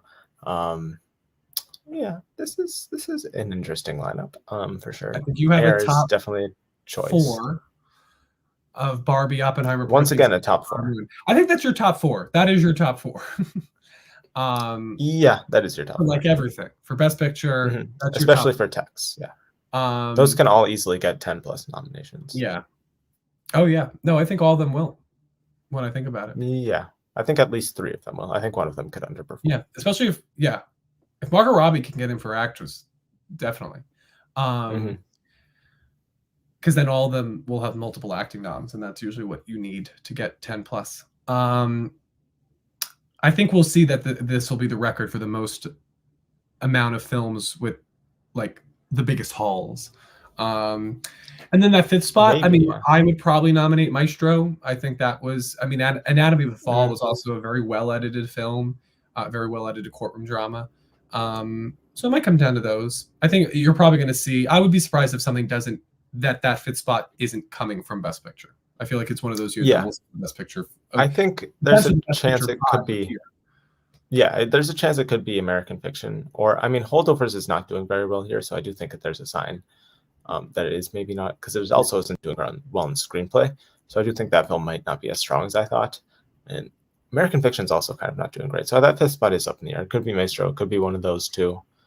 That's probably it. I think the Holdovers is following a path that Marriage Story followed. People were very excited with it out of the gate. Yeah, I can see that. And then it kind of simmered down. It has support from actors and writers, but maybe not enough to win any of those individual categories. But it's still a surefire bet for nominations, I think. Yeah. Hello. Yeah, I think you like Saltburn more than me, so it probably made you happier. What, we'll have a discussion on that. Yeah, to see it in picture. I mean, I would have preferred to see May December because that's my number 2 of the year. Oh yeah. But yeah, I mean, I enjoyed the film. I think it's a film that is. It's tough to explain because I think that there are definitely issues with it technically, Yes. and I think that Fennell's desire to surprise the audience, I think, gets in the way of telling the story, and engaging the audience gets in the way of like having the themes be prescient throughout. But I do think it's impeccably crafted from a like just an artistic standpoint of like the look of the film, the aesthetic of the film. I think the performances are interesting and doing some interesting things, and I do think that she has a unique perspective on class and the origins of that, which I don't. I think have issues. see. I don't think she has a good perspective on I don't class, think you should look at it as a have and think... have not story. I don't think it's that. I don't think it's a parasite story, and I think that's partly the type of that's mostly the stories that Hollywood allows us to see about class is the 99% versus the 1%. I don't think that's what this story is about, but that could also just be that it's a failing of execution. So yeah. I don't know. It's definitely interesting, and I definitely prefer it to some of the more traditional picks. And I had fun with it, which I like. I like a movie that takes you on a journey and an experience. Well, we'll definitely have a full discussion on it very soon because there's a lot to talk about. I think my main takeaway from it is, I forget the exact wording, but the way Rosamund Pike introduced Carey Mulligan's character, saying that it looks like there's so much going on the surface, but deep down there's really nothing. It's very empty, is how I would describe the film itself. So yeah, there are certain lines and I'm like, guys, come on, like you gotta. Do you hear it? Like, this is not going to work out for you if you don't land this 100%. Yep, and they did not. So yeah, we'll talk about that at some point. Best costume design: Barbie, Wonka, Color Purple, Poor Things, Killers of the Flower Moon, and Napoleon. Interesting. 2 Jacquelines. How often does that happen? 2 Jacquelines. I think a lot for at least Jacqueline West. I'm not familiar. Oh, and Jacqueline Duran. Yeah, so they're both very strong. In terms of the Oscars here, Barbie, I think. Barbie, Poor Things, Killers. I think Color Purple can still get into costumes. Yeah. At the Oscars. I think that your 5 could come from is amongst the 6. Omit Napoleon. Yeah, I think either Napoleon or Wonka is probably your 5. I could see Napoleon. I think Jenny Yates is a pretty well established, because the costume design branch is similar to other branches where they kind of have some similar people who they go for. Let's see how I could also see Maestro, because Maestro was done by what's his name, that guy, Mark Bridges, who does a lot of costume designs. It came to me eventually. But yeah, I think Barbie. The year he won for yes, for sure. I wonder where that thing is. Yeah, who knows? Hair and makeup: Barbie, Color Purple, Maestro, Oppenheimer, Poor Things, Priscilla. I like seeing Priscilla in here. Yeah, this seems to be more leaned on the hair than we usually get, because there's no Guardians of the Galaxy. Yeah, that's definitely getting it at the Oscars, I think. So yeah, probably. I would think that's weird. I would think Guardians would get in with this group in particular, because I mean, like you said, they gave Angela Bassett the win. I think they're not as anti-Marvel films as maybe some of the Guild voters would be. So Hey, Producers Guild gave Wakanda Forever Best Picture, at least in the nomination. So, well, yeah, the producers will respect the money, maybe yes, not the quality. so, I think yeah. everyone else will respect the quality. Yeah, I think Barbie, Maestro, Oppenheimer, Poor Things are probably going to get in, and then maybe Guardians is your 5 for the Oscar. I think Guardians is higher than 5. No, I'm just I think saying, Guardians is pretty safe. Just oh yeah, that's not in order. Because I think Okay, Maestro is probably winning. Maestro is winning for sure. But so let's see. Best visual effects, creator, Guardians of the Galaxy, Mission Impossible is a choice. Oppenheimer, Poor Things, and Spider-Man. This is such a weird category. So should we talk about it? Because I think this happened. Yeah, Oppenheimer is not. Did you? I didn't have it getting visual effects, anyways. I don't know if you did. I don't know. I just think that the idea, like, they didn't shoot a explosion. And so what they had to do was create a visual effect. I don't understand why it was like, it just seems so ridiculous that you need CGI in order to be considered for this category. That's just the way it's considered now. Because this category is ridiculous.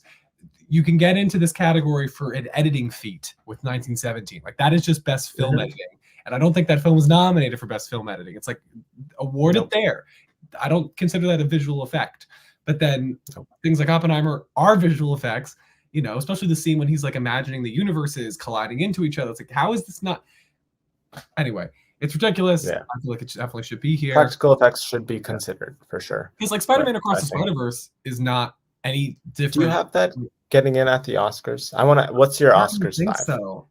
Because I think it's it's assured to get nominations in other categories. Because it's going to get nominated for animated feature and maybe score. That could be something that I think it'll goes way Across the Spider-Verse. It's just the only other animated films to get nominated there were Kubo. Or what do you call it? We were stop motion animation, because Kubo and Nightmare were both nominated. But Spider-Man, I think, is testing the boundaries, and it's pushing the medium forward, and it has pretty much every form of animation. Yeah, and it's definitely doing something beyond. Like, that's my thing, is that visual effects to me, like, animated feature is not, the fact that Wish can be in that category just shows that with the achievement that Spider-Verse achieved is not being satisfied just in animated feature. I would be fine if that got into visual effects. As far as the Oscar 5, I think the creator, Guardians, Poor Things, I think is probably in there. Maybe Spider-Man. And then I do think that Lucasfilm usually does very well with the Oscars. Exactly. No one else has Indiana Jones, and I still have Indiana Jones, and then I would have Dungeons and Dragons as my 5th instead of Spider-Man. So yeah, maybe similar. They usually do something weird. The year they didn't go for Jurassic World and they went for Ex Machina instead, and that ended up winning against Star Wars. That told me that they tend to not go for like the big blockbusters. They didn't go for Free Guy. Pandemic. There was less options. There's a good amount in 2021, I think.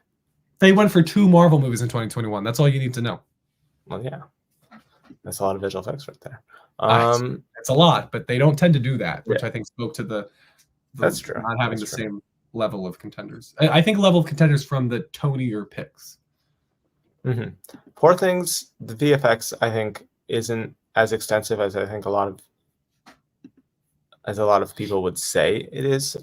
There's like the animals, and it's a more supporting visual effects. So I think it could. I mean, it's going to be the only Best Picture nominee. It had the animals. There's a lot. I think Poor Things is the type of movie where you don't see all the visual effects that are happening in that movie. Like when Matt Damon's beard was a visual effect in The Martian. Yeah. Oh my God. Yeah. I think also worth mentioning, people have Godzilla getting in there. I'm considering that. I'm considering it because I think it's. Yeah. I don't know. I don't know if Poor Things is going to be a winner. Yeah, people definitely think Godzilla. I don't think maybe I'll take out Godzilla. I think it's get nominated because it's going to be one of the few ones that can cross over with Best Picture, and that usually helps. It does. I think it'll probably be nominated. I don't know. Then usually when they pick a winner, it's usually the one that's a Best Picture movie. So we'll see. I think We shall if see. Poor Things gets in, I think it's very possible that it could win. Again, Mhm. 1917 won this category, and that visual, there was one plane that fell down into a valley, and everything else was editing. That's I their don't visual effects. understand. That beat Avengers Endgame. That's all you need to know about visual effects. Yeah. I don't know if Endgame should have won that year, but yeah. They made the costumes visual effects, but I cut here and I cut there. Like, don't I get think me- Lion King was more impressive. yeah, I but don't they like already that movie. Jungle Book had already won. That type of achievement had already been awarded. True. I don't know. I think But yeah. you've never given us a Marvel. That was the one, Endgame should have won that. That was my one little thing. Yeah. See you, Joel. We'll see you for the next stream, maybe, possibly. Best comedy. We can run through the rest of these pretty quickly, I think. American Fiction, Barbie, Bottoms, Holdovers, No Hard Feelings, Poor Things. No hard No, I don't think they thankfully considered May December a comedy, so it's not in here. Winner, probably Barbie. Yeah. Barbie. Got There we 18 go. nominations. Yeah. Animated, Boy and the Heron, Elemental, Nimona, Spider-Verse, Teenage Mutant Ninja Turtles, and Wish. I think get rid of Wish. That's your Oscar 5. I think Boy and the Heron is contending for a win. I think it's doing very well. I just saw it tonight. It is magnificent. It's not as traditional as far as the story goes, like the type of story that American audiences like. That could hurt it. Yeah. But it is just beautiful and stunning. And it was just, it felt like Harry Potter as far as like whenever I read those books or watch those movies, I just love spending time in the world. And I love the world that Miyazaki created. And I think also that people do know of Miyazaki and respect of him within the Academy. And they may want to see him take that stage, especially because not only is it a sequel, but it's Spider-Man, and that could hurt it. However, Spider-Man can get and it ends on a cliffhanger. Yeah, but if Spider-Man can get into score and get into visual effects, then I think that's another story. I think Boy and the Heron could also get into score, though. And then they could be even if they both get into score. Because I don't think Spider-Man's got visual. Two animated scores. That would be nice. It's a beautiful score. Yeah. Elemental probably won't get in, but it's also in contention. Yeah. But yeah, I feel pretty good about that 5 minus Wish. That's the 5 I've had since like August. So shout out to me. Let's see. Listen, I was holding out. I thought, Wish could have been something, but then I saw it was not. That would be crazy if it got nominated, because I don't know about gross, but it would definitely not be deserving. Foreign language film, Anatomy of the Fall, Godzilla. Elemental is there. We don't need 2 Disney every year. It's not like they're not attached at the hip. No, they are not. But yeah, foreign language, Anatomy, Godzilla, Perfect Days, Society of the Snow, Taste of Things, Zone of Interest. I think better set of nominations than the Globes. The Globes really just went like Past Lives and like European films. So I like this lineup more in terms of the Oscars. Obviously, Anatomy of the Fall isn't going to get in there. I don't think Godzilla can. I don't think Japan. I think Japan submitted Perfect Days. So then I think those bottom 4 right there are all pretty safe, I think, for the nomination. And then that last spot, probably Teacher's Lounge or Fallen Leaves. One of those 2. Yeah, maybe. Society of the Snow is very strong, though. If that, I do think there's a potential place where that rises, and that could be maybe your runner-up. That I think that there could be some jockeying, because I just hear great buzz about it, especially if Zone of Interest is too. It could get a tech or 2 as well. Yeah, if Zone of Interest doesn't get into picture, then maybe that becomes a real race. Yeah. Right now, I think it's Zone of Interest, but it could underperform. And yes, I haven't seen Boy and the Heron yet, but Spider-Verse would be very deserving in my opinion. Let's see. Let's just move on. Best song, we got the 3 Barbie songs, Peaches once again, Road to Freedom, and This Wish. This category is just very disappointing. Why is Peaches getting into these categories? It's a joke. It's a joke song. But even the Wish song, like there's so many better options than what they're doing this year. Yeah, I mean, Camp Isn't Home from Theater Camp. Hello. My God. But even of like ones that have a shot, like I'm sure that Color Purple song is better than Peaches. Oh, I'm sure whatever the song it's an actual song. It's probably better than Peaches. This is like if in School of Rock, like they don't nominate and if you want to be the teacher, like they don't nominate the actual song. Yeah. They nominate the In the End of Time. That's what this seems like. It's Jack Black riffing. and we're deciding that's a song worthy of a nomination. The whole song is literally just him going peaches, peaches, peaches, and there's like one other lyric. Like a mic check. That's what we're nominating. It is like a mic check, but he's performing it at Jonas Brothers concerts. Yeah, it would be honestly funny to see. People have to sing it. Yeah, it would be funny to watch at the Oscars. I will admit that. But there's your opening. 2019, we had Queen. This year we have Jack Black dressed up as Bowser. It would be fun. It would be fun, honestly. In terms of quality, I don't think it should be there. But best song is never a sign of quality. Diane Warren, who may miss this year. I don't think we're going to see Diane Warren, honestly. Can Barbie get 3 in at the Oscars? No, they can only get 2 in. Damn it. So, Goodbye, Dance the Night. It's the other 2, and I think I agree here. I think we both agree that it's easily What Was I Made For the win. Everyone seems to still be on I'm Just Ken. I don't get it. Nope. I think it's easily Billy. But yeah. It'll be easy. I don't know why. It's, again, the joke songs don't... Name me the last time a joke song won this category. And even then... I'm Just Ken. The What Was I Made For song is much more of like the emotional centerpiece of the film than I'm Just Ken. It's not like... It is the emotional climax of the movie. And Billy is campaigning even more than Gosling, honestly. Oh yeah, and it's Billie Eilish. She's Grammy Award winning. That helps. She's an Oscar winner. People love her. They love her. It's like Mahershala Ali. You win. She's gonna win a second Oscar by 20 or whatever. It's insane. Yeah. We don't want to stay on Sally that Field of the music branch. When they like you, they really, really like you. They do. Best score, we got Poor Things, Society of Snow, I believe. Yeah, Michael Giacchino, Oppenheimer, Spider-Verse, Killers of the Flower Moon, and Barbie. Wild choice. Where's Boy in the Heron? I know. That's more of a soundtrack than a score. Let's be honest. I've seen the movie 10 times. I could not. You've seen Barbie 10 times? Yeah, I've seen Oppenheimer 10 times too. I could not tell you the score of that movie apart from the songs. It's a soundtrack. Yeah, I could not tell you what the score of that movie was. So I guess I have to see it 11th time is what I'm saying. Yeah, and then you're going to have to see Oppenheimer an 11th time as well. You got to keep the scales. Yeah. But yeah, I think No Boy in the Heron's a little upsetting, even though I haven't seen it. I'm sure it's much better than Barbie. Oh, yeah. Yeah, I think Four Things, Oppenheimer, Spider-Verse, Killers of the Flower Moon, and Boy in the Heron might be your 5. That's my 5 right now. I think the most likely of them to miss would be Boy in the Heron. Yeah. But who knows? Giacchino. I didn't know Giacchino did Society of the Snow. Yeah, he missed for Batman, so who knows? But yeah, he should have gotten on for Batman. Let's see. Apparently, Justin has listened to this. There is some stuff. I don't know. I think the songs do just stand out more so than the score itself. I'm sure. Listen, I'm sure it does effective work, but I don't know. That's it. There's other scores. I don't know. Mark Ronson, he's won for Stars Born. We're good. It's fine. And these nominations happened before they implemented a rule. I believe the year after Enchanted is when they did it, that you could only do 2 original songs. Dreamgirls and Enchanted were back-to-back years, and they were both got 3 in. I think they were just all right. And that's why then a couple of years later we only had 2 because we had Rio and the Muppets. Yep. Yeah. God. Yes. So also, we forgot Zone of Interest. Mika Levy could pop into score. Oh, for sure. From what I've heard, it's not in a lot of the film. 10 minutes, but score. Yeah. But I mean, if it stands out, then very possible. Yeah. But yeah, that is it for that. That is all of the Critics' Choice things. Let us move on to.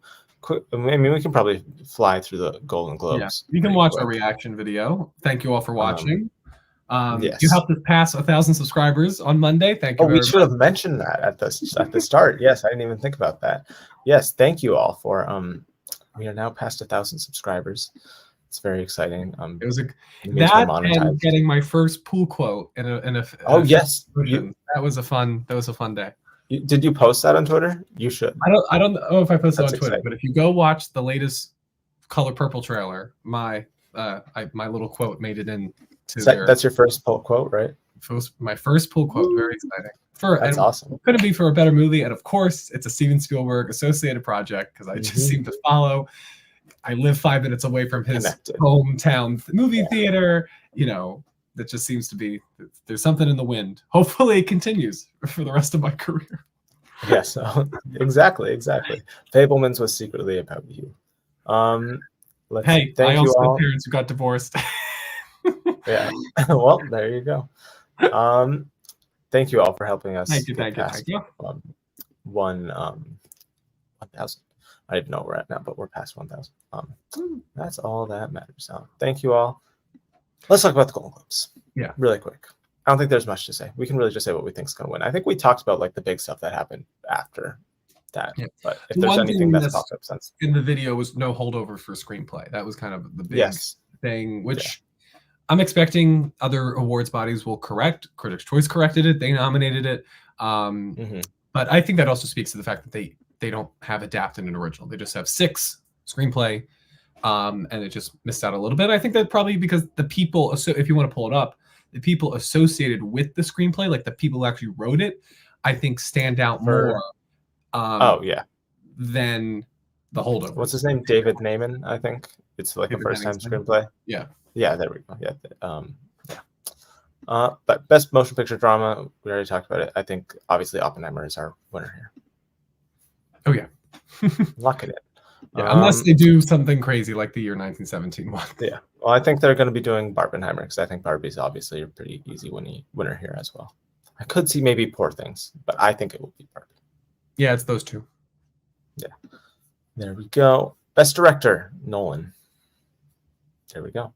I think. Do you agree with that? I imagine you do. Oh yes. Yeah. Very good to see him win the sword. Yes, at long last. Feels pretty safe. Screenplay. This is interesting. I think I would say probably Barbie. Yeah, it's very interesting. I could see Barbie win. I could see Oppenheimer win.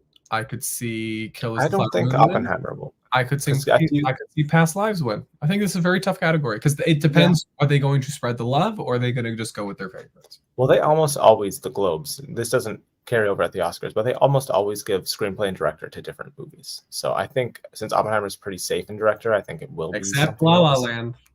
Except La La Land. That's just how strong La La Land was. Yeah. Which I don't think. Does Barbie beat the record? For wins? What's 7 Golden Globe wins went La La Land's way. Picture, director, screenplay, song, score, Emma Stone, Ryan Gosling. It's not going to beat that, no. No? Only thing it can win is picture, screenplay. Director? I guess not. I don't think she'll win director. So it would be supporting actor. Director. It would be picture, screenplay, maybe the 2 actors, and then song. Yeah, okay. It would be 5 at the max. That would be a lucky day. Yeah. That would be. Three-way tie for all 3 of its songs. Yeah. Yes, there are. I don't think the allegations for Alexander Payne have popped up much. I don't know. But he isn't doing very well. I don't think that's what's hurting him if he doesn't make it in. I think it's just that it's not as flashy a competitor as these other picks. Yeah, for sure. Actor drama. This is interesting. I originally thought Cooper, but I don't know. I'm kind of feeling Murphy now. I always felt that even having seen Maestro and knowing that Bradley Cooper is overdue, I don't know. It just I never bought into the idea that Oppenheimer is going to perform so well, and yet the title character is not going to go along for the ride. It just seems so stupid when you think about it. And so much of that movie is close-ups of him in the big 70mm IMAX. I think it could do very well, though. As I said, not in this category though. Paul Giamatti, I think, is a rising threat because of how unique he is among the contenders. Yes, I think we'll get to. I think he'll probably win here in a second. This category, actress in a drama, I think Lily Gladstone. I think her only competition is Mulligan right below her. Yeah, I mean Sandra Hüller could sneak a surprise because they obviously loved both films that she was in, this and Zone of Interest. But yeah, I think this is maybe where Lily Gladstone gets to make her first speech and woo us all over, as we know she already will.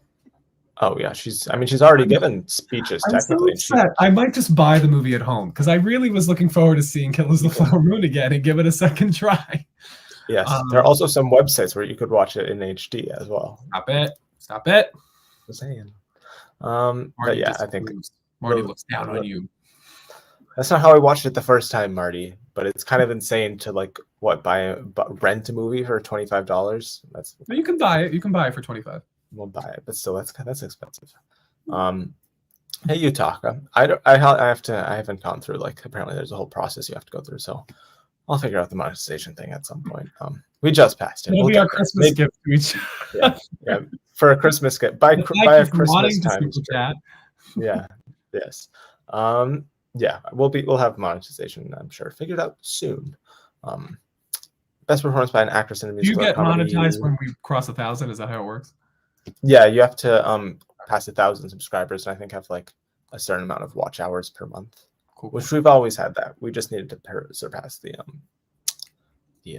subscriber number, which we did. Yay! Learning something new every day. Yeah. Let's see.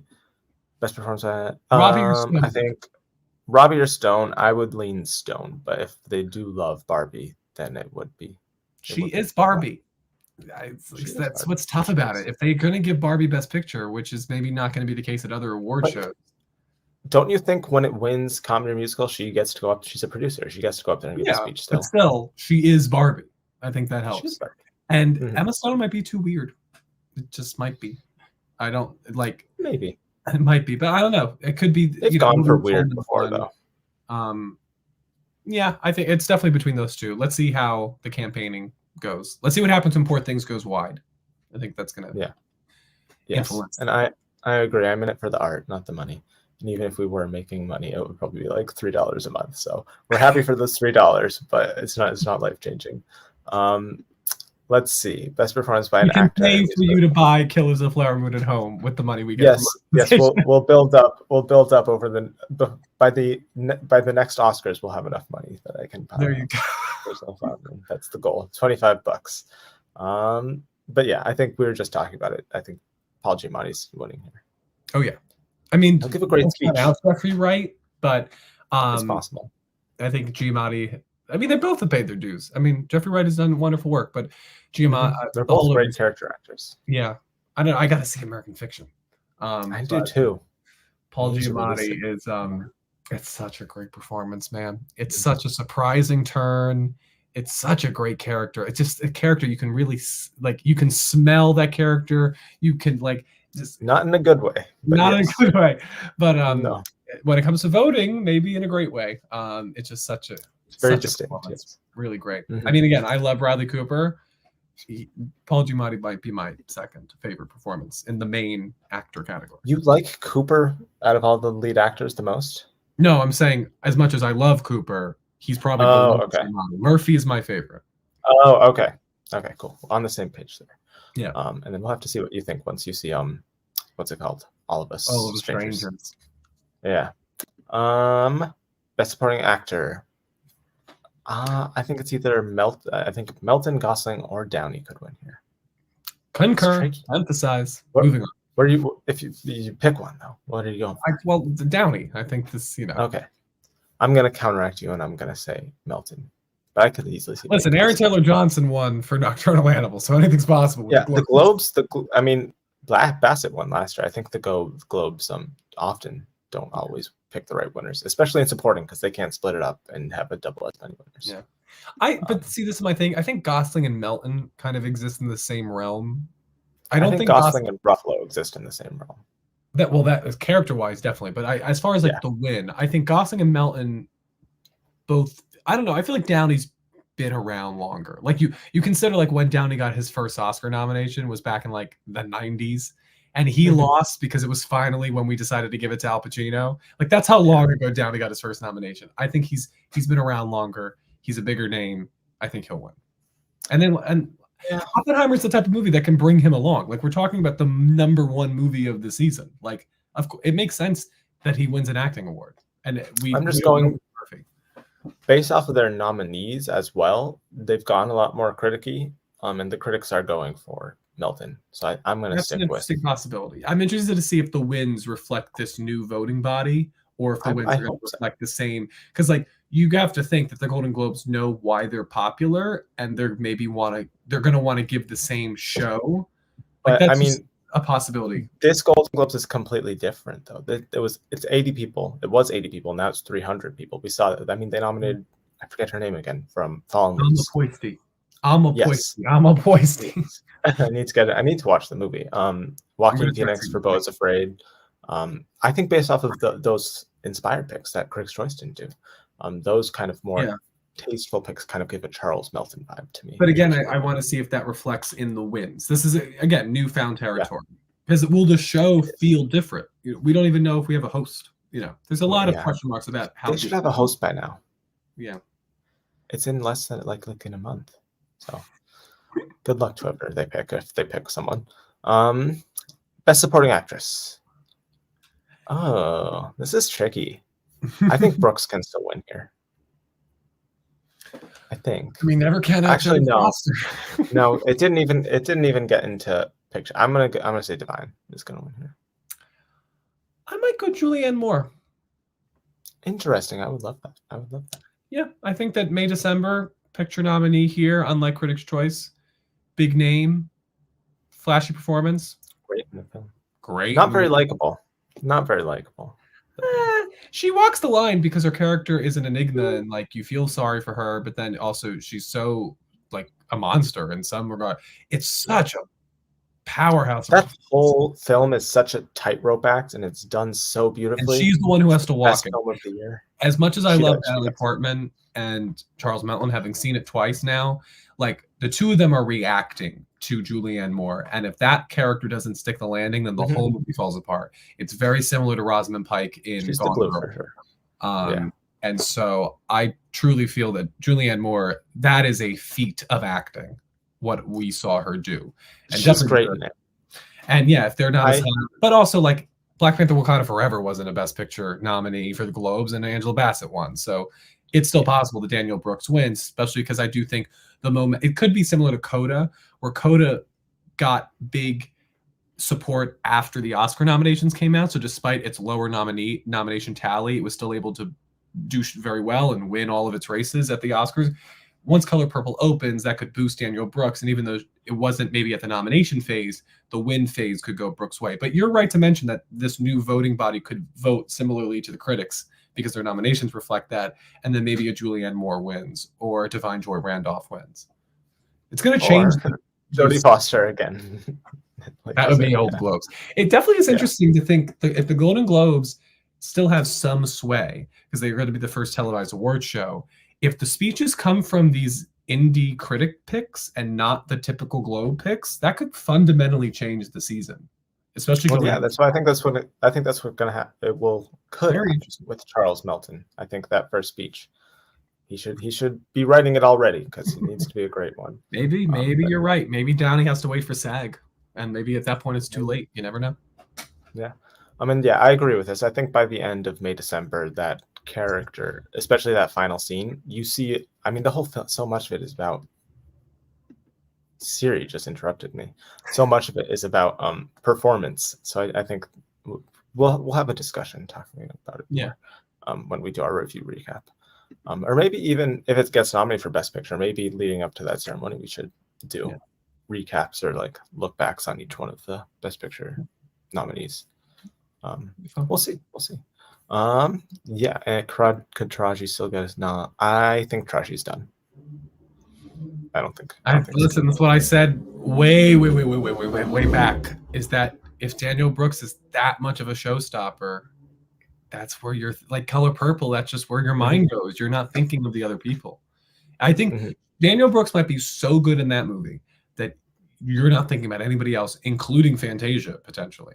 And that'll be. I think she's definitely the only acting nominee for the film. I feel pretty good about that.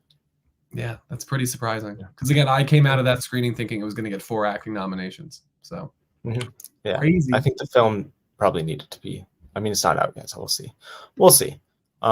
We didn't talk about the TV. I think Succession wins here. I think you agree. Yeah, you want to go quick? I think Succession. The Bear wins here. Yeah, probably. Yeah, I mean, Abbott never can add Abbott, and also they might do jury duty because the Globes are sometimes they usually don't in the TV side. They usually like to crown new TV shows rather than going with what the Emmys usually do. But I think they'll still stick with Succession. Yeah. And the Bear hasn't won. Yeah, and this is Bear season 1, right? Or no? Yeah, it's Bear season 2. This is Bear season 2 for this. Yeah, it's so confusing. Like, oh my god, because the Emmys are Bear season 1, right? The Emmys this January are Bear season 1. Yeah. So This is Bear the season Bear 2 is going to win the Golden Globe for season 2 before before it it wins for wins the season 1. Emmy for season. It will. Yeah. That's what the Losing my strike. mind. All right, keep going. Strike does to you. All right, let's go. Actor. I'll say Pedro Pascal. Why not? Yeah, him or Kieran Culkin. Yeah.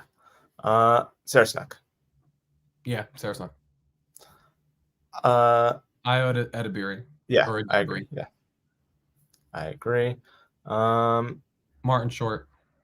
Or really? Jeremy Allen White. I think White. I think Jeremy He Allen won White, last year, so I could see them wanting to give it to Martin Short. Yeah, that's true. That's true. The TV side is waking up now. Matthew McFadden. Or even Moss Bachrach. One of those two. It's Succession or The Bear. It's basically that's true. Maybe James Marsden. Maybe James. That would be amazing. We'll talk about it when we do our predictions before the Emmys, before they happen. But have you seen Jerry Jr.? I have. He's so good. He's great in it. I think he could win. Oh, this is interesting. I'm going Meryl Streep. I think she got a lot of points for that performance. I agree. I love that Abby Ellett nomination. I love that. Though somebody mentioned, not only are all these women white, they're all blondes. Yeah. Yep, white blondes. That's their just hair supporting on TV this week. Yeah. Yeah, that's true. That's true. Limited beef. Yeah. I mean, Fellow Travelers has caught on recently. Maybe if they want to do something different. But yeah, probably beef. Stephen Yeun. Yeah, that or again Matt Bomer. I think it's going to be beef for Fellow Travelers in a lot of these categories. Yeah. Maybe Ali Wong. Maybe I could see Brie Larson coming and surprise. No Dominique Fishback here upsets me to an insane amount. Listen, I'm so surprised that Elizabeth Olsen got in for WandaVision as far as the Globes are concerned. They didn't go crazy for Game of Thrones. They don't like genre shows, I feel. No, but they did go crazy for House of the Dragon for some reason. Who knows? Back to movies, I guess. Score. Oppenheimer. Next. Oppenheimer. Anatomy. Maybe Pat. Will they give it to Past Lives, do you think? No, I think they'll go Zonovan. Well, Minari won, right? Maybe they. Yeah, I think Minari did win. I'm gonna go maybe. I don't know. I'm very stumped on this. I'll say Zone of Interest too. Why not? But they could maybe do Past Lives. And then original song. I think both got made for next. I think they could do Boy and the Heron. I agree. Yeah. And we're not doing stand up. Box office. Barbie. I mean, again, I just don't know what that category means. Are you like, is it an achievement? Maybe they give it to Taylor. Budget is it an achievement on what was expected? It would be funny to see AMC theaters win an award. Honestly, I think it's either Barbie or Taylor. I don't know. What a correction! A previous version of the story included false nominees. I guess. What? I guess someone Kermit the Frog for the Muppet Show. I don't know. Real quick, it's just because we could say we did them all. I mean, I would probably say Chris Rock. Oh, for this? Yeah. Yeah, sure, Chris Rock. Yeah, I have no clue. I know all these people. Great comedy special. You didn't watch the Selective Outrage? I don't watch like any comedy specials. That was the one when he finally talked about Will Smith. Talked about that. And it was the live. We'll get points that it was live on Netflix. True. No Matt Rife here. Interesting. Interesting. But yeah. Interesting. We do hate you. It's okay. I don't take those things. It's okay. I know some people do. I don't either. Some people think it's like an affront to their entire existence. But yeah, Succession sweep. I'm fine with a Succession sweep personally. But some of them I think, like Alexander Skarsgård. I don't need you in this category. I take him over Ruck. I think I think Ruck is playing a much more fun, interesting character. And Skarsgård has won. He won for Big Little Lies. Like I'd rather give Ruck the chance to be nominated. And also Ruck has been with it since the beginning. So in a way of like your one last call, yeah, give it to Ruck. Yes. Jade Smith Cameron didn't do much this season. I feel like season 3. No, I would have loved if she should have gotten more. Yeah. But yeah, that's it for the Golden Globes. We can quickly takeaways from LAFCA? Any major takeaways there? I mean, Zone of Interest What- back in the conversation, despite CCA. And yeah, they kind of did the stuff that I expected. I was interested to see that all 4 of their acting winners, both All the women. 2 lead and the 2 supportings, were... For those who don't know, were McAdams, Randolph, Huller, and Stone. Yes, Stone. Yeah, I haven't seen Anatomy of a Fall yet, but great picks from those. Yeah. In terms of, I think, as I mentioned before, I think him winning director, I think cements that he's not cements. It makes me pretty confident that he's that 5th spot in director, because only one previous winner there didn't move on to get a Oscar nomination. I feel pretty good about it getting into picture now. Those LAFCA winners, good picks. I think 3 of them will be Oscar nominated. Sorry, Rachel McAdams, you should be. But yeah. Thoughts on the Dune trailer? I haven't seen it, so I haven't seen it. I've seen enough. Yeah, I've seen enough. Yeah, I've seen the picture of Austin Butler. I've seen him. Yeah, with the knife. Yeah, I've seen that. I've seen that doing the rounds. But yeah, there's been like 3 or 4 trailers at this point, so I've seen plenty. And it didn't need any. Like, I was there. I was gonna. It only need like a teaser. Yeah. Love Rachel. She could be a jury pick at BAFTA. That would be a great pick. Maybe. I don't know. We'll have to do BAFTA predictions after the long lists come out. SAG predictions are next. Don't worry about it. SAG is next. The way BAFTA does their it's hard to. I don't know how you can predict BAFTA. Yeah, hard to figure out. We'll try. I'm sure you'll just force me to try. I will force you. Yeah, you don't seem to like to pick winners a lot of the time, but I'll get them out of you. It took me 10 years of studying to get good at the Oscars, and I'm good at the Oscars. Wow. These other awards bodies, especially when they change their voting procedures, it's like, how the hell are you supposed to do any of this? I think BAFTA is still too.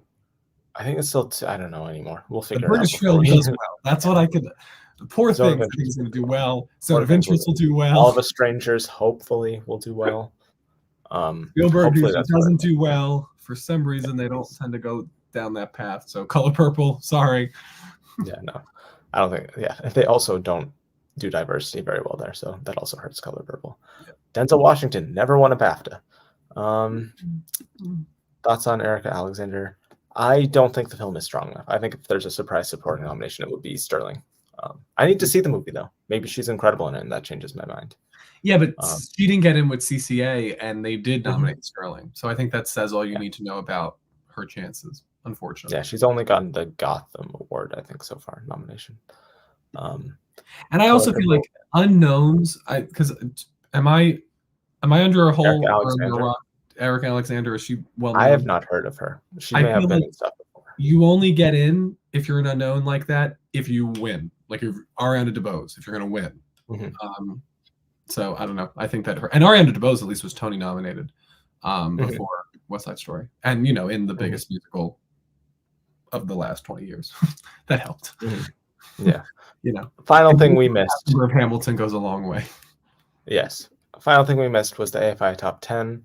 I believe that top 10 was, here it is. It was everything but American Fiction, Holdovers, Barbie, Killers of the Flower Moon, Maestro, May December, Oppenheimer, Past Lives, Poor Things, and Spider-Verse were the nominees. Yeah, so usually they get 7 or 8 right, so go ahead. I just feel like they have 9 right, or maybe 8. Again, May December's on the bubble. Yeah. But I felt when I saw this that take Spider-Man out, put in Color Purple, and that was your 10. But maybe it's take Spider-Man out, put Zone of Interest, or take Spider-Man out, put Anatomy of a Fall, or maybe take May December out and put a combo. But as we said, there's a top 8. But yeah, I think this is a year where my top 10 list is going to reflect the Best Picture 10 more so than most. I agree. It's good movies this year. 4 or 5. Like 2017, I think is the record with 6 because I had, oh my God, Dunkirk was in there, Lady Bird was in there, Lady Bird was in there, Get Out was in there, Phantom Thread was in there, 3 Billboards was in there. There was a bunch.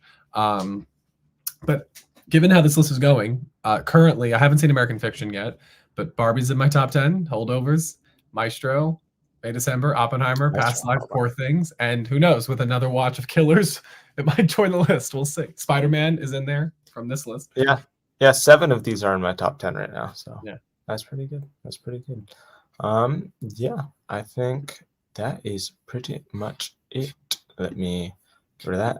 I think that's pretty much it from what we've missed since we last live streamed, right? I mean, I we've think talked for 2 hours, so I don't know if yeah, we could I have think missed I anything. think we've I think we've pretty much done it. Very unrelated, but I think it's my favorite costume design of the year so far. For sure. So many unique costumes in that. Mike, I'm campaigning. I'm running the Charles Melton campaign. That's what I'm doing.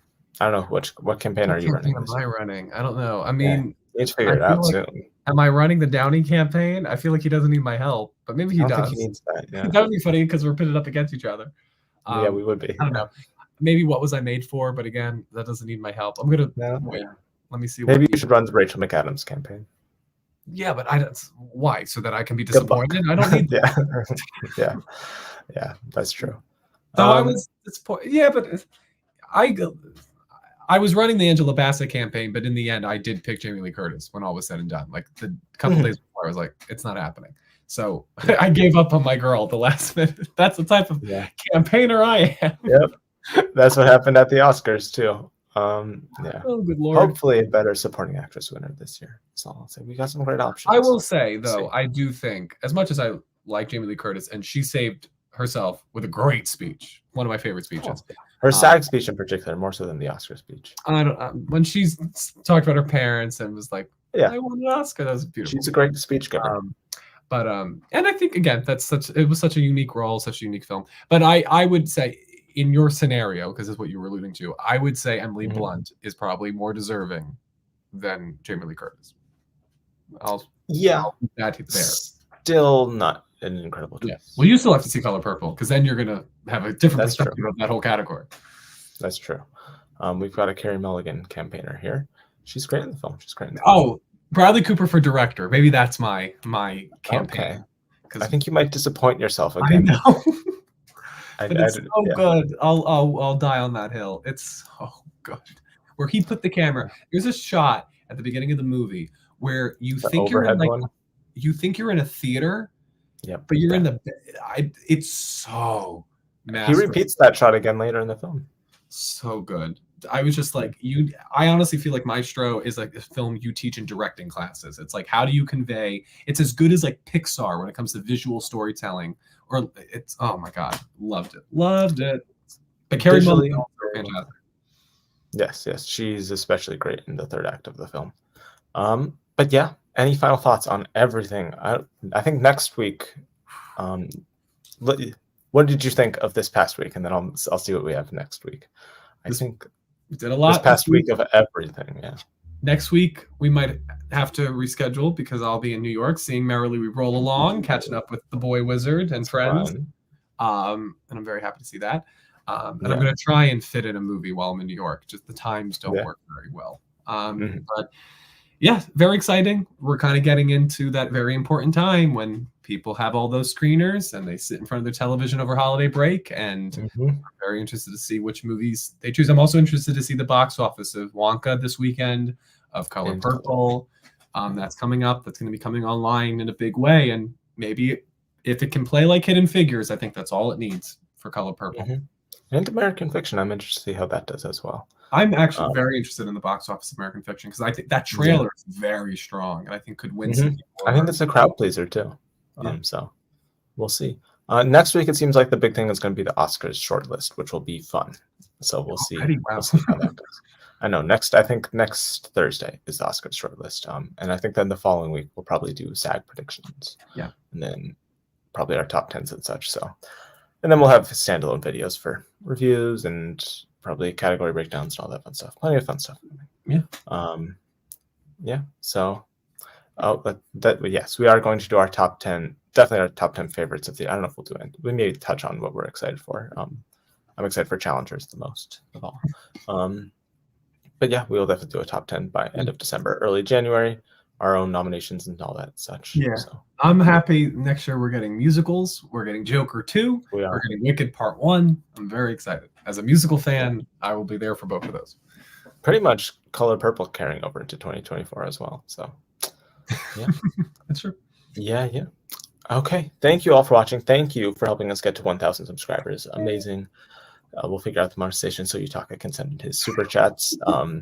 We'll take and Venmo yeah. if you really want. If you really want to, I'll send you my Venmo, Yutaka.